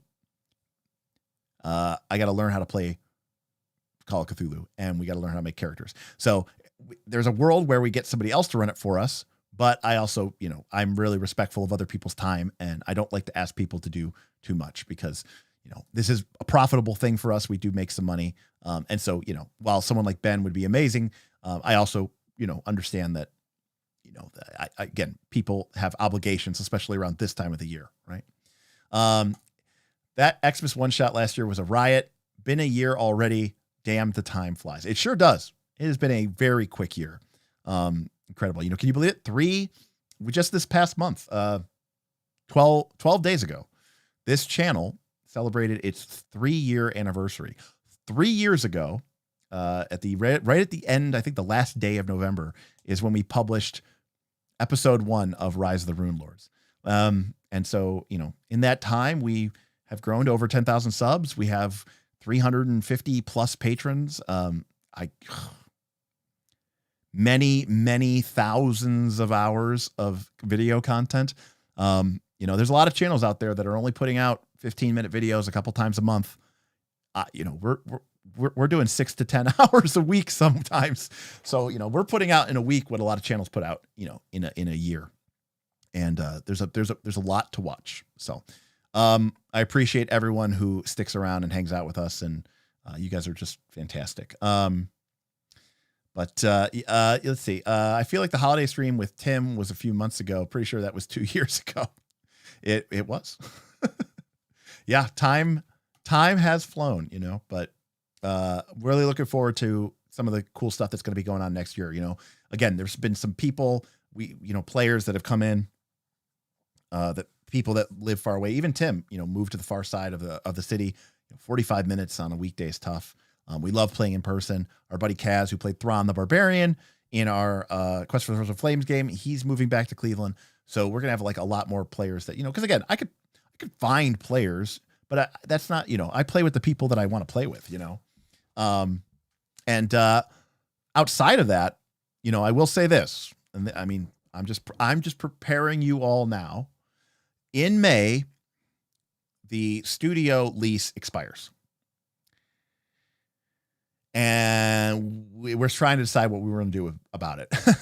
The goal was originally for me to buy a big house, bigger than I need. I'm just a single guy. Buy a bigger house and then set up in like maybe the basement or the garage, the studio. I can't do that. I live in a condo. I don't even have enough people. I don't even have space for Bob and Aaron to both park here. But housing prices are insane. Interest rates are crazy. And it just doesn't seem like I'm going to be able to buy a house in the next 4 months.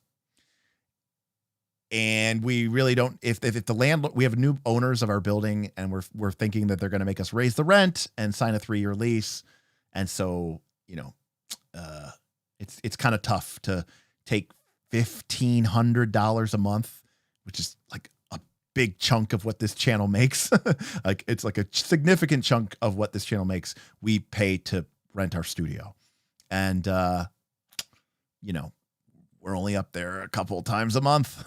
So it's a tough spot. So we're trying to figure out what we want to do. I'm not going to throw anything away because I have worked too hard on it, but, that decision is going to really influence what kind of, how we structure our games and stuff going into the new year. So all KOLC streams ranked. That would be almost kind of interesting, actually.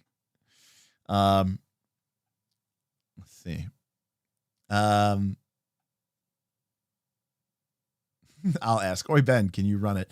Yeah, Ben's not here. I mean, Ben has sort of mentioned it, but again, it's a question of timing, and I don't want to, put anybody out. And, also too, to be completely blunt with you, part of the fun of the challenge, the part of the reason this tip goal existed is because for me to learn how to run Call of Cthulhu, because part of it was I don't have a ton of experience with BRP. And so this was kind of an opportunity for me to learn BRP, Panic. Yes, we are here. We are live.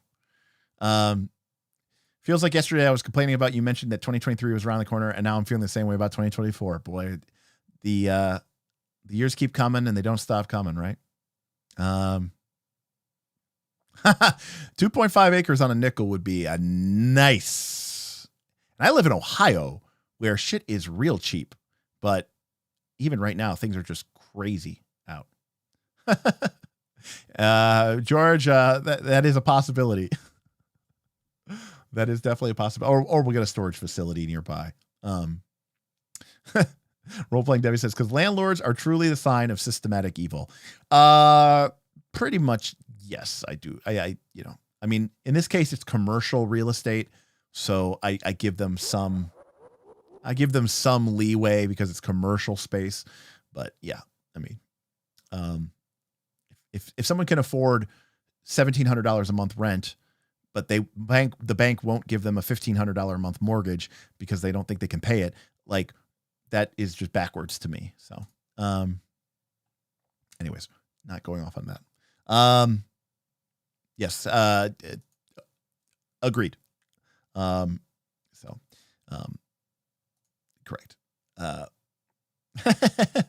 $1,500 is a lot of green. Just do a year or two of Skype games. Hope the market shifts and then get a place.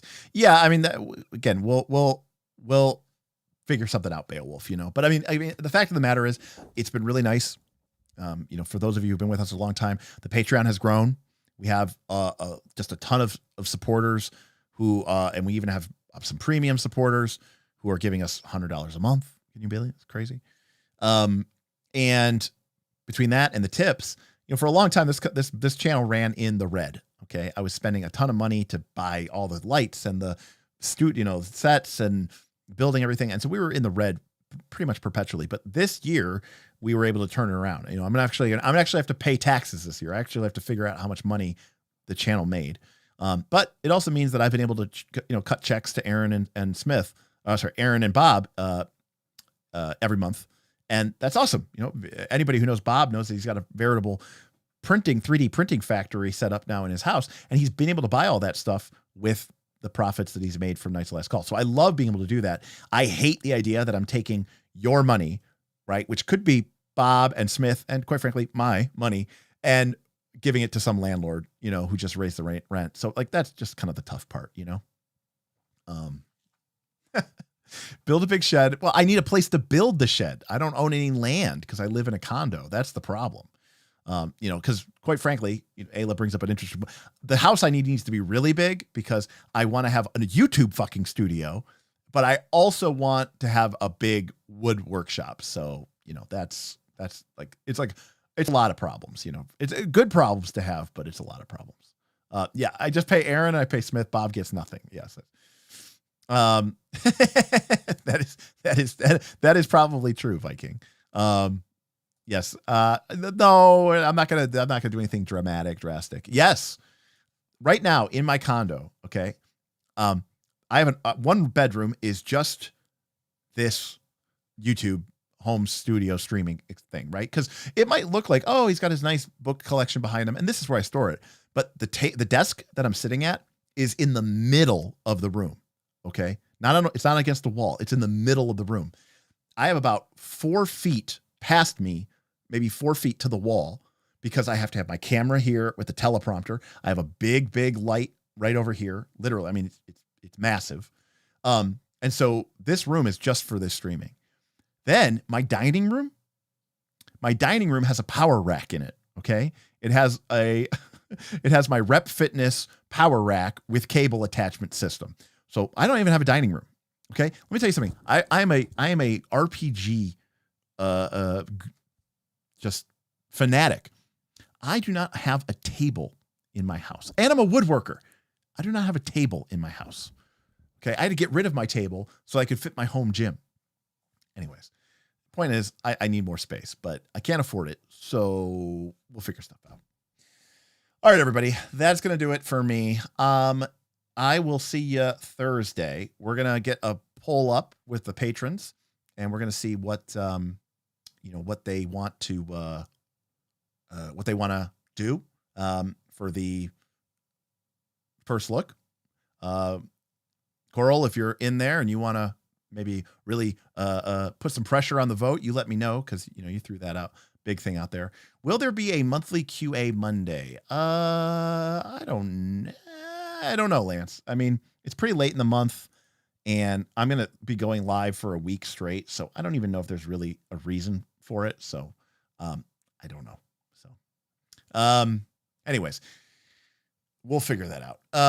So I mean part of the reason why it doesn't matter much is because when I go live 2 or 3 times a week, it's like everybody gets a chance to hang out with me and talk with me. So it's not a huge deal. But anyways, thank you so much for hanging out with me tonight. Thank you, Kendall, for the kind words.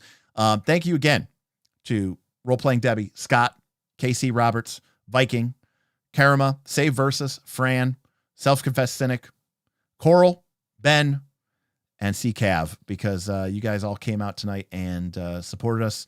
And I really, really, really appreciate you. Appreciate what you do for this channel, and appreciate everything. I mean, the moment you give somebody $1 or $2 on YouTube, you are in the top 1% of people that have financially supported that channel, because normally they're only getting their 0.0025 cents from your view. So it means a lot to me when you really reach into your pocket and are willing to pull out some of your money and send it our way. So it means a ton. Role Playing Debbie coming in last minute. Seeing a lot of hate for landlords in the chat. Anyone want to run F Landlords the game play-by-post in the KOLC Discord? I think that's called Blades in the Dark. That is awesome. Yeah, just make a new Blades in the Dark game. Make a group of radical revolutionaries who want to overthrow the oligarchy, and boom, there you go. You got it. So Boothby says my landlord. To be fair, my old landlord who owned our building was awesome. They were very responsive and they helped us out. But we have a new landlord who is like some faceless corporation that owns our building, not my home, my studio building. unit, and they've been not very forthcoming in what they want to do when our lease is expired. So, any case, thank you everybody for hanging out. I will see you Thursday. We're going to be doing a first look. Not sure what it's going to be, but I promise you it won't be popular. All right. We'll see you next time on Knights of Last Call. Bye, everybody. See you.